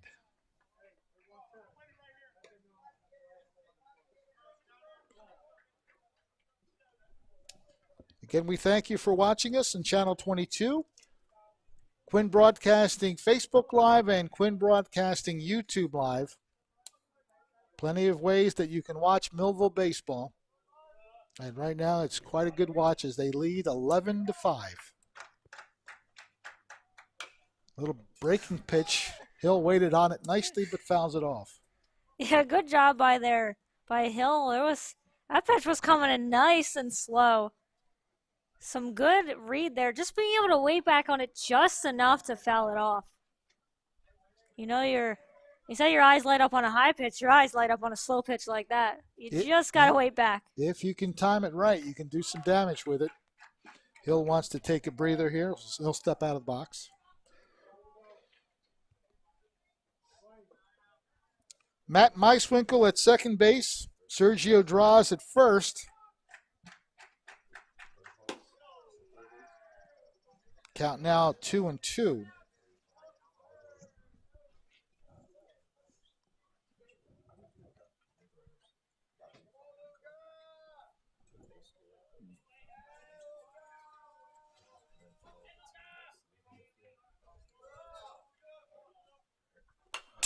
Straight back at us. Thank you for putting the fence there, folks. Yeah. Yep, one of those that you kind of flinch when you see it coming at your face like that. Count still 2-2 on Wayne Hill. There's the runner at second base, Matt Meiswinkle, getting his lead. Sergio Draws at first, 2 outs. 2-2 pitch, missing outside, and Bruno thought he had it, but he does not get the call. And a good situation here for Millville. 3-2 count, 2 outs. Runners will be off with a pitch. And this is the kind of batter you want up. Wayne Hill tends to put the ball in play. Fouls it off this time. A good battle here by Hill, just to be able to foul off a couple pitches and see if Bruno makes a mistake.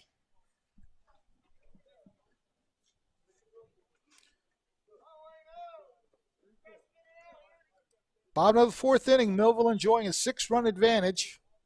Runners at first and second, 2 outs and a full count on Wayne Hill. Runners again breaking, and it's ball 4. So Wayne Hill is on for the 4th time today in 4 at-bats.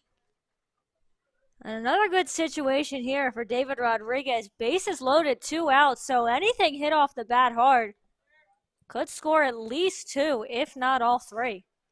Rodriguez having a good afternoon, a double, single, 2 runs scored, and an RBI. Lays off the high pitch.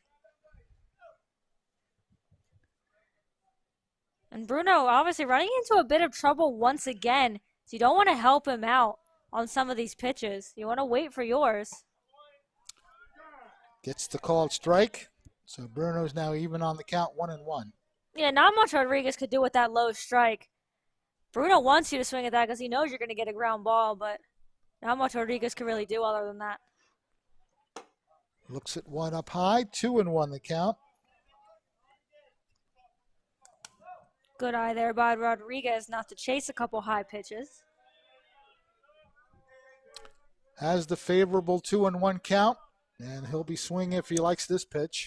Although this time it hits him in the head. Right off the helmet, so that'll force in a run. You'll take a run any way you can get it, as Rodriguez wasn't really mad about that one. Kind of patted the helmet and just laughed his way up the first base line. Yep, I guess you could say he used his head on that play. And thought that might be it for Bruno, but Here's the hit by pitch. Looked like Rodriguez wanted to call time there. But it was a breaking pitch, so it hit the helmet, bounced away, no real damage there. Kind of like, yeah. You watch him pat off the top of the head and just laugh his way up the line. No harm, no foul, thankfully. Is almost kind of a little bit of a lucky situation that was a slower pitch. Yeah. And didn't catch him flesh. Yeah, you see how stuck up his left hand, looked like he wanted to call time. Didn't get it, but what he got was hit in the head. Yeah, just letting everybody know, yeah, that got me in the helmet. All good. Second run of the inning as Matt Meiswinkle comes across the plate, moving up to third, Sergio Dross, and Wayne Hill is now at second base. Bases still loaded with 2 outs. And you have to think at this point, it's Bruno's inning no matter what. Obviously, unless, we get a clearing hit here or some more damage on the board, but they're letting Bruno stick it out and try to get the final out of this inning. Gavin Shapiro, as they throw back behind Hill, he's back.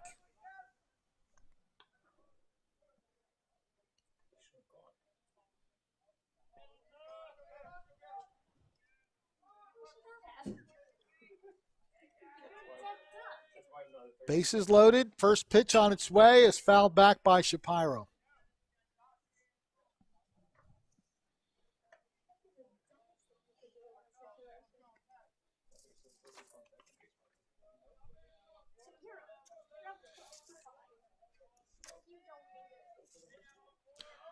There's David Rodriguez leading off first base. That one's lodged to right field, but it may be foul, and it is. And you can hear the frustration from Rodriguez. He's getting the bat on some of these, but not quite where he wants them. Or Shapiro, I should say. It was Rodriguez just before him. Base is still loaded. Shapiro looks at one inside and low.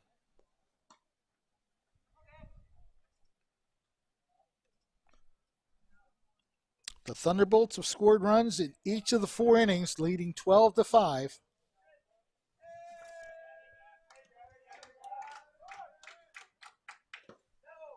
Breaking pitch does not catch the plate.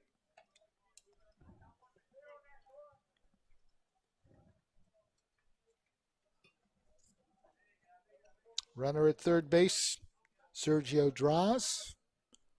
Second base is occupied by Wayne Hill and David Rodriguez at first. Pitch on the way, lays off, and it is called the ball. There's another one that Bruno thought he had. He was walking off the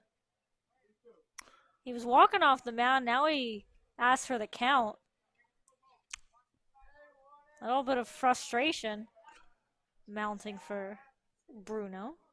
The count is full. Let's see what happens on this pitch. Runners break. Ball is batted, and a nice play by the second baseman to get the final out of the inning. A good play by Bernie Hargadon, and that'll do it. So Millville does score 2 runs. They do it on just 2 hits, a lot of walks, and a hit batter, and they leave the bases loaded. 12-5, Millville leads after 4 innings. Millville baseball, of course, brought to you by some fine sponsors, including Inspira, Advanced Treads, the Millville Chiropractic Center, Mintz Insurance, and the Thunderbolt Credit Union, as well as Complete Care. We're done with 4 innings, and Millville enjoying a nice, comfortable 12-5 lead.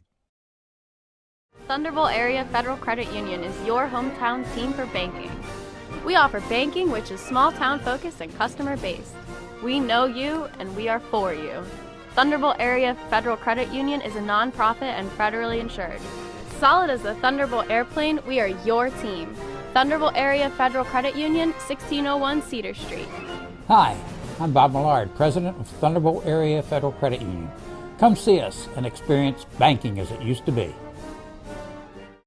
Changing colors. Life's colors change daily for each of us. We go from happy to sad, anxious to peaceful. There's events we endure and ones we enjoy.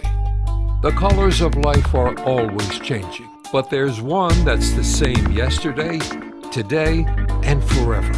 Come, let us introduce you to him, New Life Church, the church of many colors.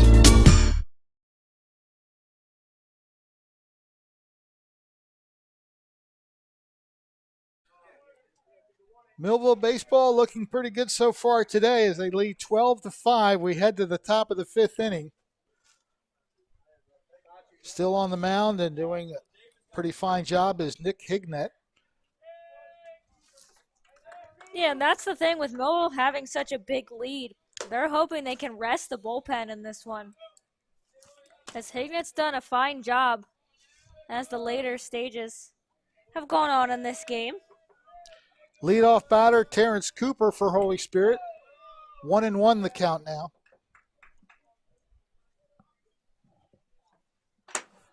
It'll be Cooper, Luca Bruno, and Kyle Lamentier.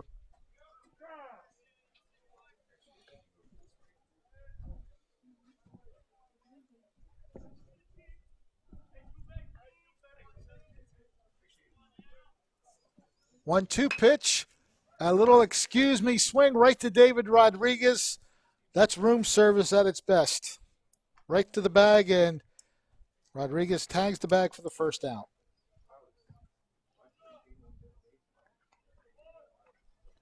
Luca Bruno now up. He's been on base twice.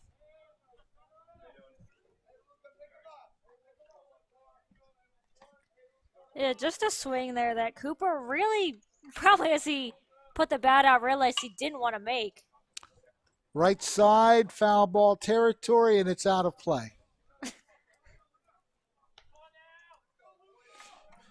Rodriguez a little disappointed that he couldn't get to that. Yeah, Rodriguez like, oh, but I wanted to jump over the fence. I wanted the highlight reel play.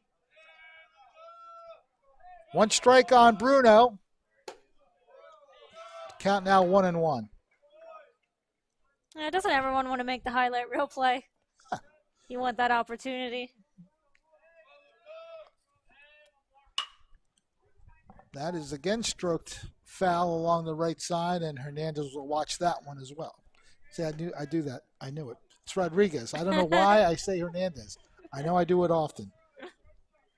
Yeah, this time Rodriguez just kind of watched that one. Didn't go for the fake little jump over the fence. 1-2 pitch. Grounded right back and through the legs, and that might make it a safe play for Holy Spirit. They got the out. He is called out as that went through the legs of Hignett. And the second baseman come up and make a fine play. Edgar Ramos, let's take a look at it. It went through Hignett's legs right here. Kind of took a weird hop. Actually, that's the shortstop. Give Dross the right credit. Came in firing, and he was called out. Nice stretch there by Rodriguez to keep the bag. So Sergio Draws gets the nice play coming from the shortstop spot to make the play. Yeah, that's the thing in high school baseball is you don't get the replay review on that one because that was a really close play. But for Millville's sake, a really great play by Draws at short. 2 outs. The number 9 hitter, Kyle Lamentier, walked and struck out. So he's 0 for 1. Fouls it off.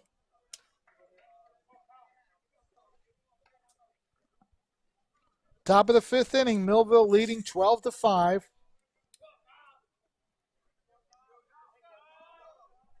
That man right there pitching a pretty strong game. And now he gets a swinging strike. Jumping ahead in the count 1-2. As you said, a really strong inning here from Hignett. And if he can get this final strike here, we might see something we haven't seen all game long. Running hard, that's going to fall in for a hit. Just put it where nobody could get to it. So Lamentier has a single down the right field line. Is it kind of a jinx if you don't finish the sentence? Doesn't count, right? No, not if you don't say it.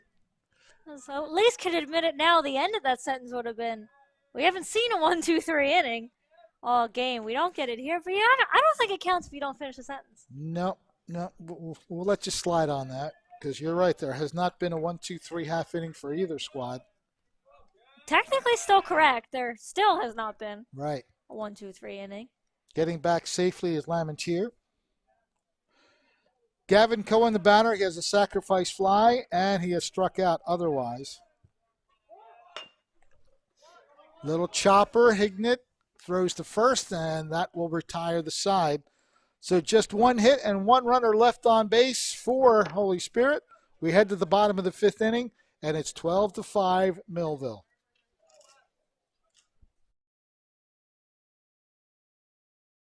Changing colors. Life's colors change daily for each of us.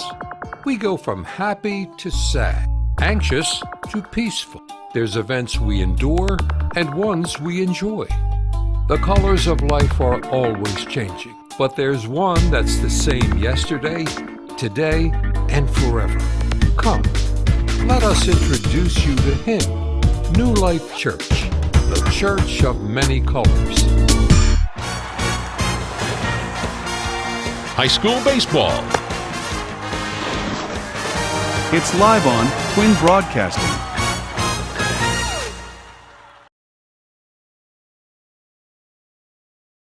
It's a single digit, I can tell you that. Luca Bruno working his 3rd inning in relief of the starter, Justin Hackett. Millville leading 12-5 as we head to the bottom of the 5th. Fred Melendez along with Ariel Melendez. Glad to have you with us on Facebook Live and on YouTube Live.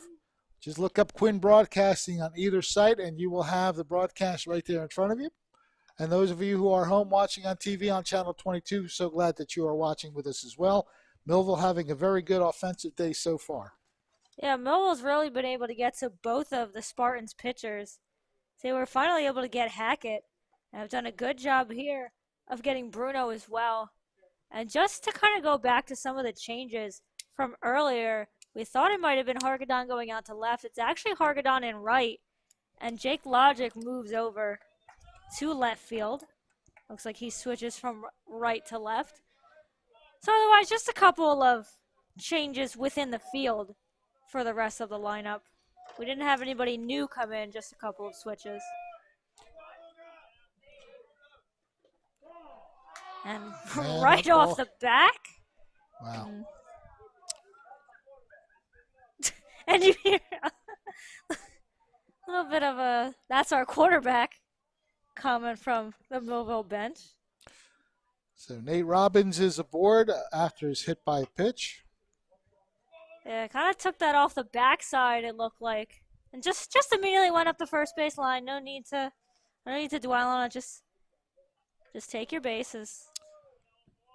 Connor Lacey steps into the batter's box, left-handed hitting And now the wild pitch will move Robbins up to second base. Yeah, it's been a tough afternoon for Lacey. Struck out on a high pitch. He's hit the ball pretty hard in both of his outs. So he'll look to just get on the board here.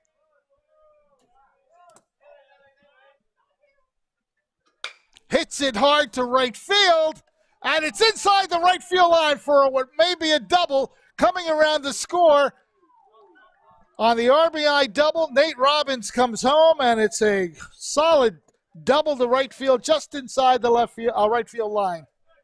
All right, I'm counting that one now, because I did finish the sentence on that one. We'll take that one. As we'll watch here, Lacey just absolutely laces this one to right field. It's just able to stay in along the line as he gets around second. And Millville gets another run on the board. But a good at-bat there for Lacey. As you mentioned, a strikeout and a couple hard-hit outs before that, but able to get that stand-up double to drive in another run.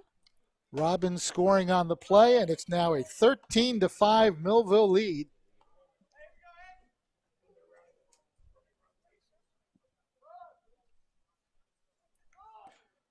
Edgar Ramos checks his swing. Count is 2-0. Ramos is 2 for 3. 2 singles and a run scored. He also stole a base. Swings through that. 2-1 the count. Again, a lot of the Millville batters unable to lay off that high pitch. He's got a couple of them. Lacey takes his lead off second base following his RBI double. Breaking pitch is inside. Bruno wanted that pitch as well. And Bruno's wanted a couple of these pitches these last couple innings. Hadn't quite been able to know. That one was a close one. Looked like it almost was going to drop perfectly in. Just unable to get that final drop. Swing and a miss. Strikeout, Edgar Ramos. Yeah, I have to say Bruno had a little bit of heat on that pitch. Maybe a little frustrated that he didn't get the strikeout call before that. But he definitely put some heat behind this one, as we'll see. Yep, right there. Almost an identical pitch, maybe just a little bit lower in the zone this time for Bruno's. We've got a change here for Millville. Number 19 coming into the game for Millville to bat. We'll get you the name on that one. It looks like that's going to be Caden Mulheron coming into this game. Millville up 13-5. They're going to get a couple. We'll see if we have any more after this inning. Going to get a couple of the subs in here. Get some at-bats. Mulheron will pinch hit here for Hignett. So looks like we may see a new pitcher, potentially for Millville, this next inning. As Hignett had a pretty good afternoon. Had some trouble early on. Was able to settle down as the game went on. We'll see if that is indeed going to be it for him as Mulheron takes his place. And nice play by the catcher to prevent that from going back to the backstop. Torrance Cooper with a nice play. And Mulheron able to kind of shimmy just a little bit away from that one. Looked like that was almost going to get him in the legs. Bruno's next offering, right down the middle.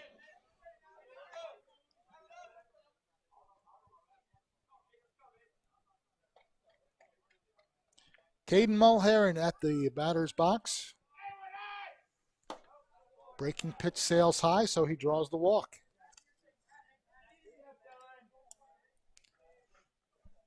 We're going to get time here.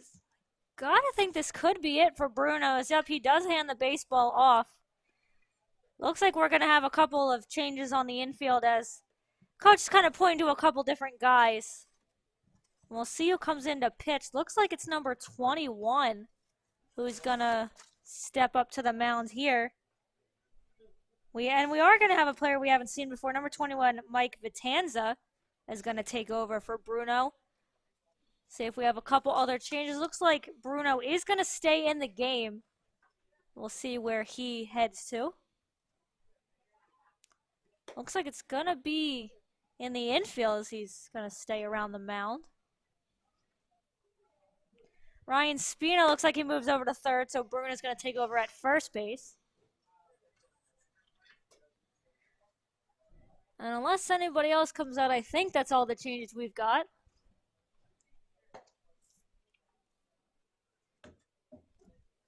They said number 21, Mike Vitanza, will step up and try to limit any more damage as Millville's got runners on first and second.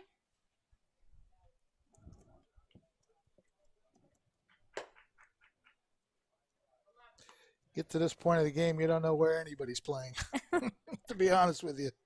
And a nice job there by Bruno, despite the fact that he, got into a lot of trouble. He hung in there for a couple innings. They tried to get as much as they could out of him before they had to go to the bullpen once again. So ran into trouble a couple times. Millville able to take advantage, but he did what he had to do just to get a couple innings out. Maybe save some of their bullpen. So Mike Vitanza is the new pitcher, the third pitcher in the game for Holy Spirit.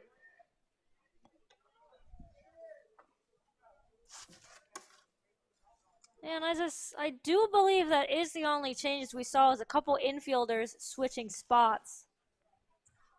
And Vitanza coming in to pitch. Don't believe I saw any outfield changes. Matt Meiswinkle now stepping up. He's reached base twice on errors. He's also singled and knocked in a run. Has scored 3 of Millville's runs as well. So from the number 9 hole, he's done quite a job. Vitanza not on the same page with his catcher. And he hasn't even thrown a actual pitch to start. So not on the same page quite yet after his warm-up pitches. Was a little emphatic when he called Cooper there to the mound. Just trying to make sure everyone knows what the situation is. Vitanza gets ready. Runners at first and second for Millville. Missing inside.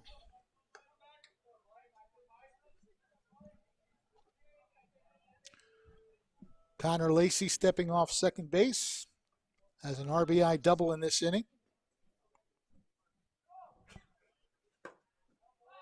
Pitch missing, 2-0.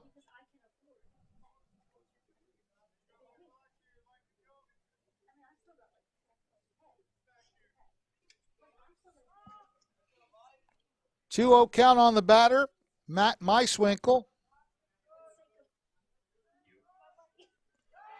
They turn. Lacey's back at second base. Yeah, good job there by Lacey being able to get the hand in.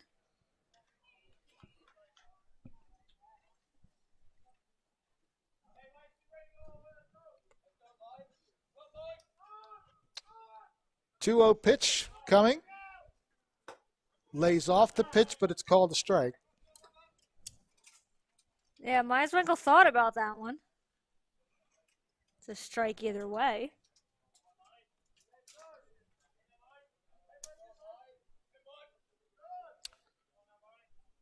Mike Vitanza gets ready for the 2-1 offering.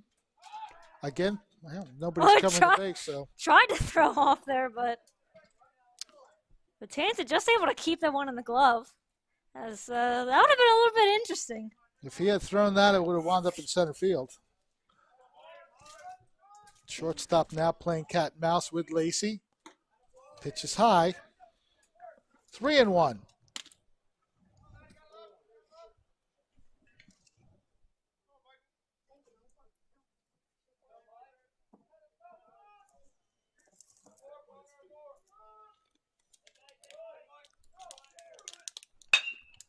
That's hit towards the hole. Nice play to knock it down, but that's all that's going to happen. That'll be an infield single. Gavin Cohen knocking the ball down, but really didn't have a play. Once he knocked it down, bases now loaded.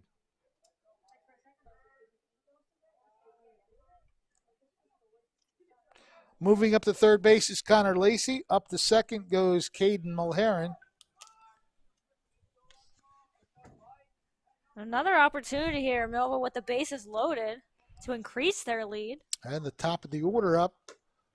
Sergio draws. Just a little bit late on that one. A little fooled on that pitch, so he misses it. And a situation like this, obviously, Draws wants to make something happen. Millville already with the 13-5 lead. They're looking to add more. 1-1 the count on draws. So we're already at an 8-run lead here. Bottom of the 5th. We're getting close to that 10-run rule that there is in high school baseball. Lofted into right field, ranging under it and making the catch. Connor Lacey tags, comes home and scores the run. Ball gets away momentarily, but all that will do is allow the runner from first base to take second. So a sacrifice fly by Dawes. That's his second sacrifice fly of the game, second RBI. Just put it in a nice spot, deep to right field, allowing Lacey to come home after the tag. And as he watches the play and heads down the third base line and scores rather securely. And Wayne Hill again getting another opportunity here with a couple runners on base. So we're at a 14-5 lead now. If Millville's able to push one more run across the board, that would do it for this one. That runner is at third base. Yeah, Hill will need a hit to get it done. There are 2 outs in the inning.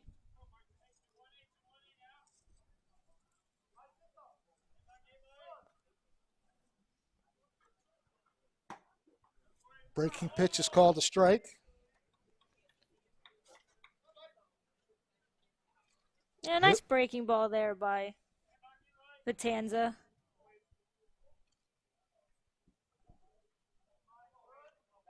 Wayne Hill reaching base all 4 times that he's batted. Called a strike on the corner.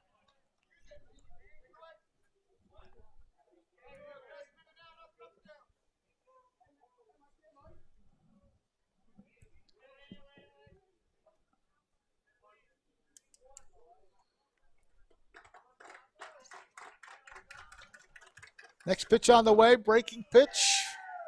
Not called a strike.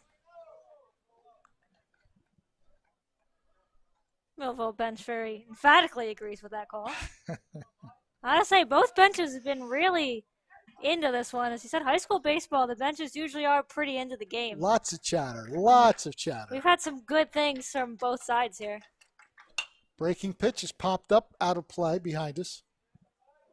I'm glad you followed that one. Yep. Because I definitely lost sight right off the bat.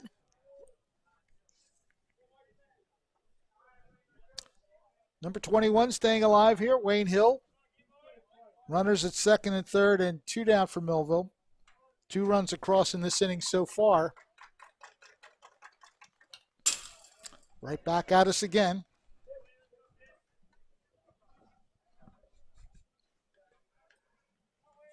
I think I've gotten a little bit better with this backstop. The ball's coming off the bat. I'm not jumping as much. I'm getting a little bit better. Yes, absolutely. As long as you remember the fence, it will not get the ball will not go through this fence. Catch that first game we did. You don't see it, but I definitely jumped a couple times. Where the umpire flinched, does not call the strike. So the count is full on Wayne Hill. I think the umpire doing a little bit of explaining. See where this pitch was. Maybe a little low outside, not by much though. Yeah. Shot in the hole, base hit, and that's going to bring across the run that I believe will end this. That's a 10-run rule. It is 15-5, and looks like, yep, that is going to do it for this one. A pretty emphatic win for Millville. 15-5. The offense never quit. As I believe they scored in every inning. Scored in every inning. And scored in bunches pretty much in every inning. Only the first inning they scored just a single run, as otherwise they put in multiple runs. So the offense really broke out for Millville in this one. Well, interesting numbers. 1, 5, 4, 2, 3 was the inning totals, and Millville comes away with a solid 15-5 victory, a mercy rule victory in 5 innings. So the 2 teams with the handshakes. Millville wins the game, and we'll be back in a moment as Thunderbolt Baseball is brought to you.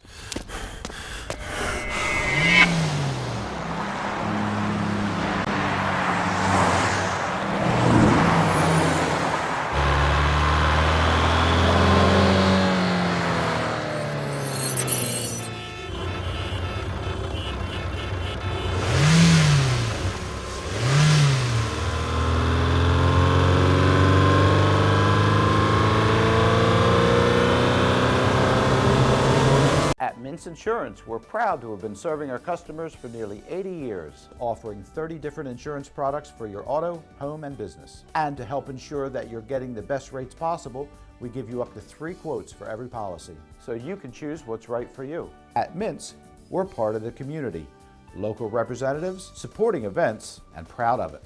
It's part of who we are. Mintz Insurance. Call today and find out how we can help you save on insurance, or visit us at mintzinsurance.com. At Complete Care, we are patients serving patients. I choose to bring myself and my children to Complete Care because we are a one-stop shop. We use dental, we use medical. I feel as though the quality of care here is great. I love working here. I feel great to work at a place that serves the community. There's a lot of people in need. To me, patients serving patients means we've been in your shoes. We know what great care means to us, and we want to provide that for you.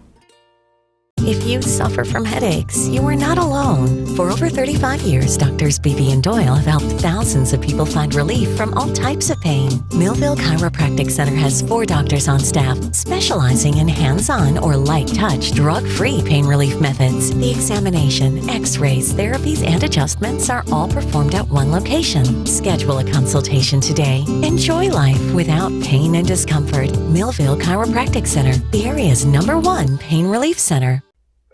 I'm Bart Feldman, and this is TNF Camera. We are a full-line photographic studio and camera store. We invite you to come in and take a look at the products and services that we provide, from youth sports, high school sports, school pictures, and a wealth of photographic equipment. The advantages of coming to a store is you have the ability to talk to people and see exactly what you want to purchase beforehand. It's TNF Camera, 1362 South Delsey Drive here in Boston. High school baseball. It's live on Twin Broadcasting.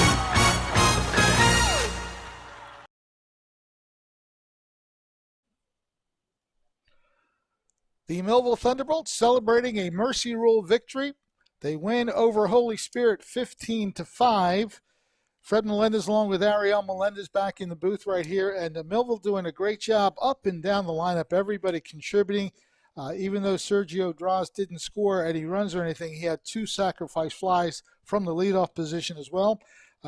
Wayne Hill just got on base 5 times, and he gets what technically is the game-winning hit because of the Mercy Rule being in effect. His RBI single in the bottom of the 5th inning seals the 15-5 score. All he did was score 3 runs, steal a base, and just get on base. A couple walks, a couple hits, and he just continues to be a key member of the lineup. Is that it? That's all he did? He didn't do any. He didn't do any more.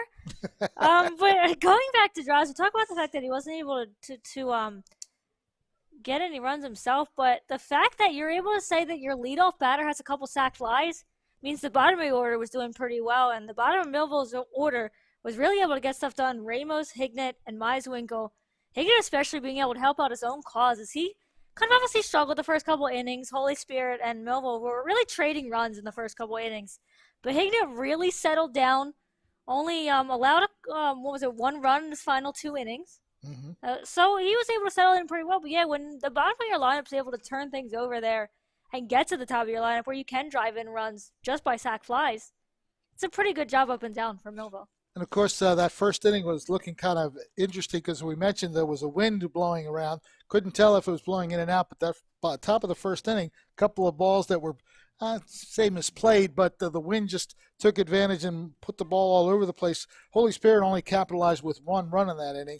Millville came right back in the bottom of the first and tied the score when Gavin Shapiro got the RBI single that tied the score, the first of 3 runs scored by Wayne Hill. Holy Spirit then took a 2-1 lead.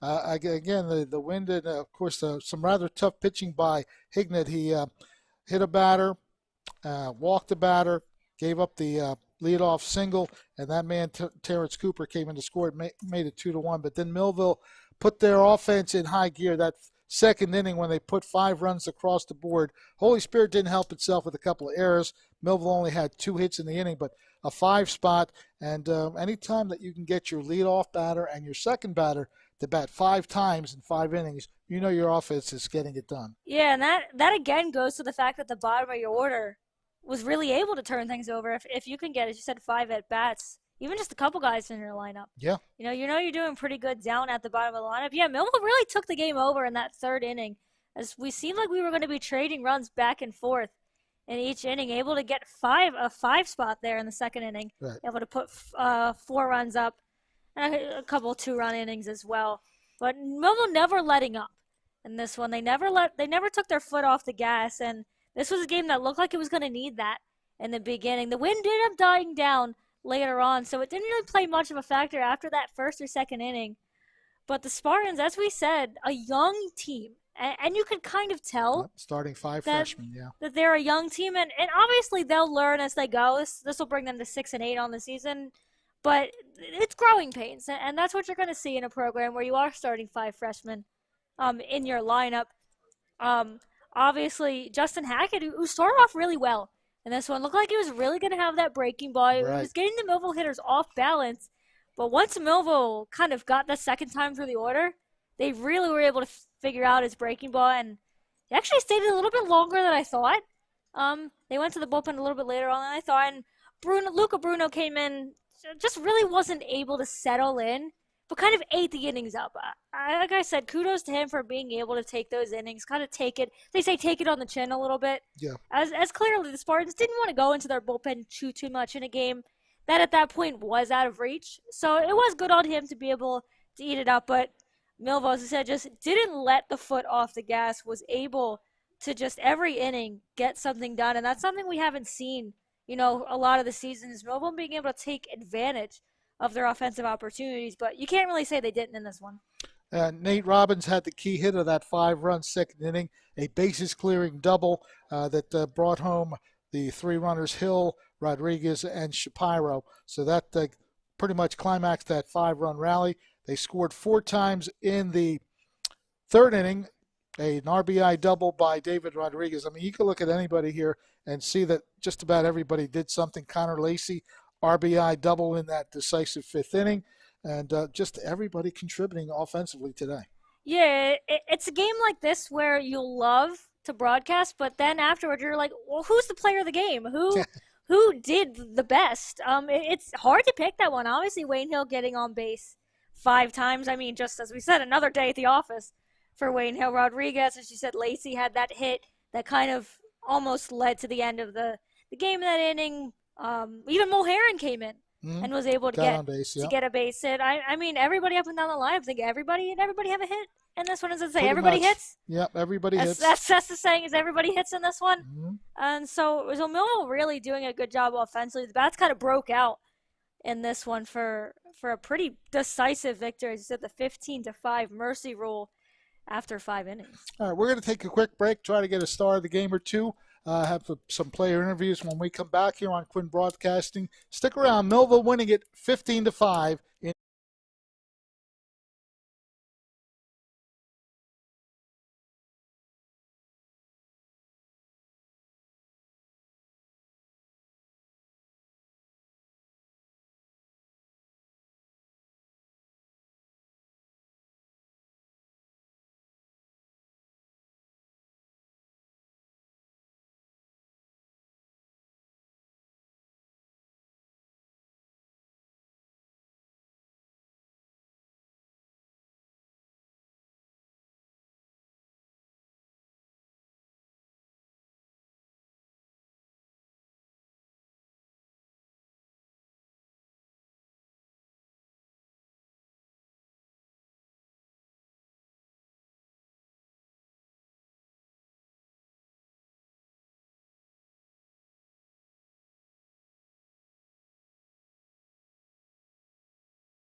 high school baseball. It's live on Twin Broadcasting.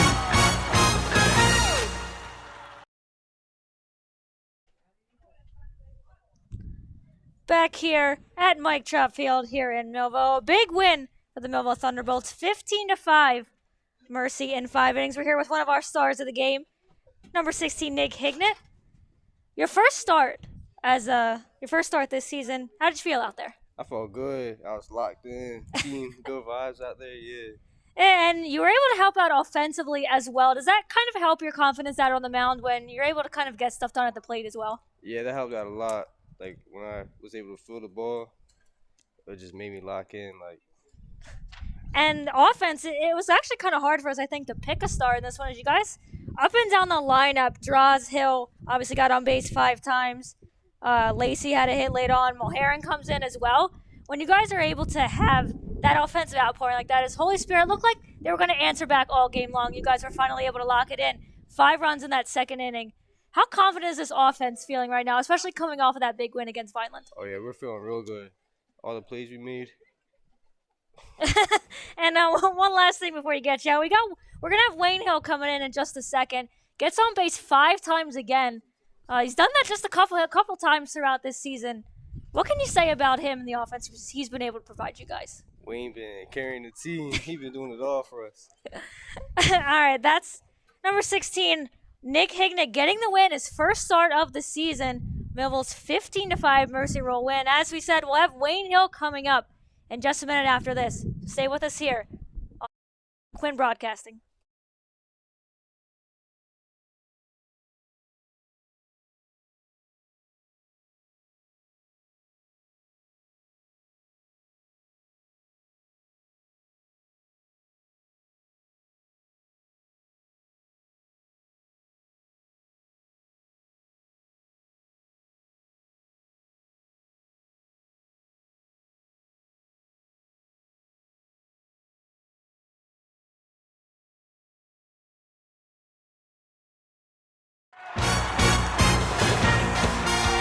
High school baseball. It's live on Twin Broadcasting.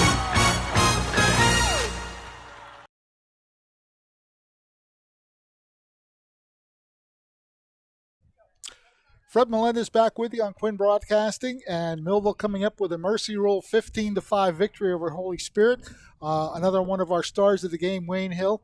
And Wayne, of course, has had a great season, but he's the guy that put us in the book as far as a Mercy Rule is concerned. His base hit brought in the game-winning run, as it turns out, Caden Mulheron scoring that run and leading to the 15-5 score. Congratulations, Mr. Hill. How you doing?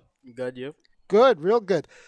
Quite an interesting week, but we're going to watch your hit that won the game and seal the victory. As that runs, we're going to keep talking here. But you've had a season that really is something for a young man to remember. So far, so good this year. Yeah. Can you expand on the season a little bit? I've been working out in the off season, trying to get bigger a little bit, trying to get a little bit better, trying to work my swing. And every time I come out here, I just do what I do best, just play baseball and have fun. No pressure, no nothing. Now, center field, you like playing center field because it looks like you're pretty comfortable out there. Yeah, I love playing center field. It's the best. Mm-hmm. Now, of course, this is, again, the hit that's going to come up here, but it's been quite a week for your squad. Rather tough 10-inning loss on Monday with the walk-off situation. And if I remember, that was a 5-for-5 day for you, so it was kind of hard for you to accept the loss in that one, I would imagine. Yeah, it was kind of hard accepting the loss when I went 5-for-5, but you can't win them all, so. Now, you guys came back the very next day and kind of reversed the tables on them. You had a home run in that game as well, and it was pretty much great to see Edgar Ramos do what he did to end that game. Oh, yeah, that was amazing. That kid he's something special. He's amazing. I love him. Everybody on this team seems to be getting things done. David Rodriguez did something for you. Connor Lacey, Nate Robbins had the bases clearing double. And it seems like once the one person gets going, everybody picks up after that. So speak to the way that the chemistry on this team is working out. Oh, it's just amazing. We just feed off each other. If someone does bad, we pick them up, try to cheer them up. And if they do good, we just feed off of it and keep on going and going and going. Was there any concern earlier? That wind was playing some havoc with some of those balls. It couldn't have been too much fun to play center field when the wind's knocking it all over the place. Yeah, the wind was a little bit crazy. I had to check the grass a couple of times to throw it up in the air to see which way the wind blowing because it was blowing everywhere, every inning. Did it change there? Yeah, it changed every inning. It can't be easy to play a game like that, though. When you try to get to the spot, we saw Robbins trying to get to a spot and just didn't get there, and it was things hard. like that happened. Okay, we're still watching the game-ending play here as Wayne Hill finished the game off with the 15th run on Millville side of the board. The season now is 5-7. Do you guys feel like you're getting into a good rhythm right now? Yeah, I feel like we're coming together now. We're starting to lock in and do what we do best, win games and hit balls hard. The only time, we saw the mainland game. That one got out of control a little bit, but every other game we've done, you gave Egg Harbor a tough time even though you lost that game. You certainly gave Vineland a hard time on Monday, coming up with a tough 10-inning loss, but coming right back the next day and getting it done against the Fighting Clan. And today, even though it started kind of shaky, Holy Spirit took advantage of that win and got their first run. You guys just kept coming back and didn't let them really build on any lead in that 5-run second inning. Kind of set the tone for the rest of the game. Yeah, that was kind of big for us. We needed that. We needed that right there. Everybody contributing. The fact that you played 5 innings, batted each inning, that tells you how the offense is rolling today. Yeah, we were just doing good today. We're just hitting balls hard. Our coach said sit back on the ball, and we did what we do best. Okay, we're still waiting for you to put the ball in play here. There it is. There's the hit that seals the victory.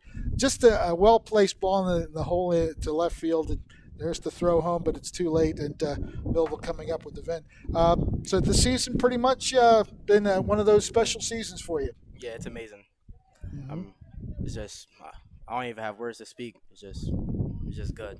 Very good. Our star of the game, Wayne Hill, one of the 2 stars of the game, Nick Hignett, the other.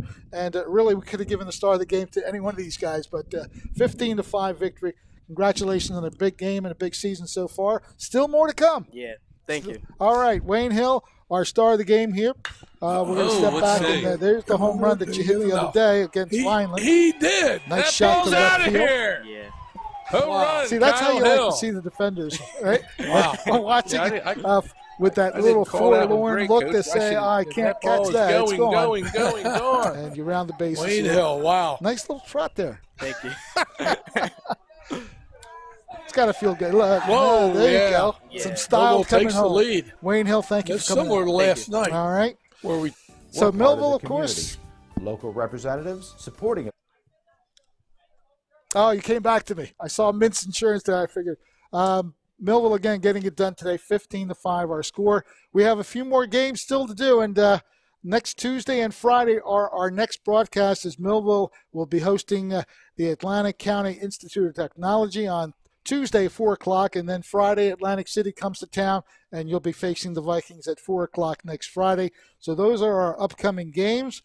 Once again, for everybody who worked the game, our fantastic producer, director, cameraman, I think you deserve all 3 titles when you do these things, Ryan Narowski, Chloe Martinez, Matt Narowski, Brandon Kiley, and, of course, Ozzy, whose last name escapes me right now. Ozzy Morey, right? He also helped out on the camera work today. Again, final score, Millville 15, Holy Spirit 5 in 5 innings, mercy rule. We will see you next time, next week. As we mentioned, 2 games to cover Tuesday and Friday right here on the Quinn Broadcasting. Triplet of avenues for you to watch Quinn Broadcasting live on Facebook and on YouTube and on Channel 22 on the Comcast Sports Network. Have a great night, everybody, and we'll see you next week. This has been a QBC television production, in association with our partners and sponsors. QBC broadcasts on Comcast Cable Channel 22, and live streams its programming on Facebook and YouTube. All rights reserved by Quinn Media and QBC, programming that serves the South Jersey market.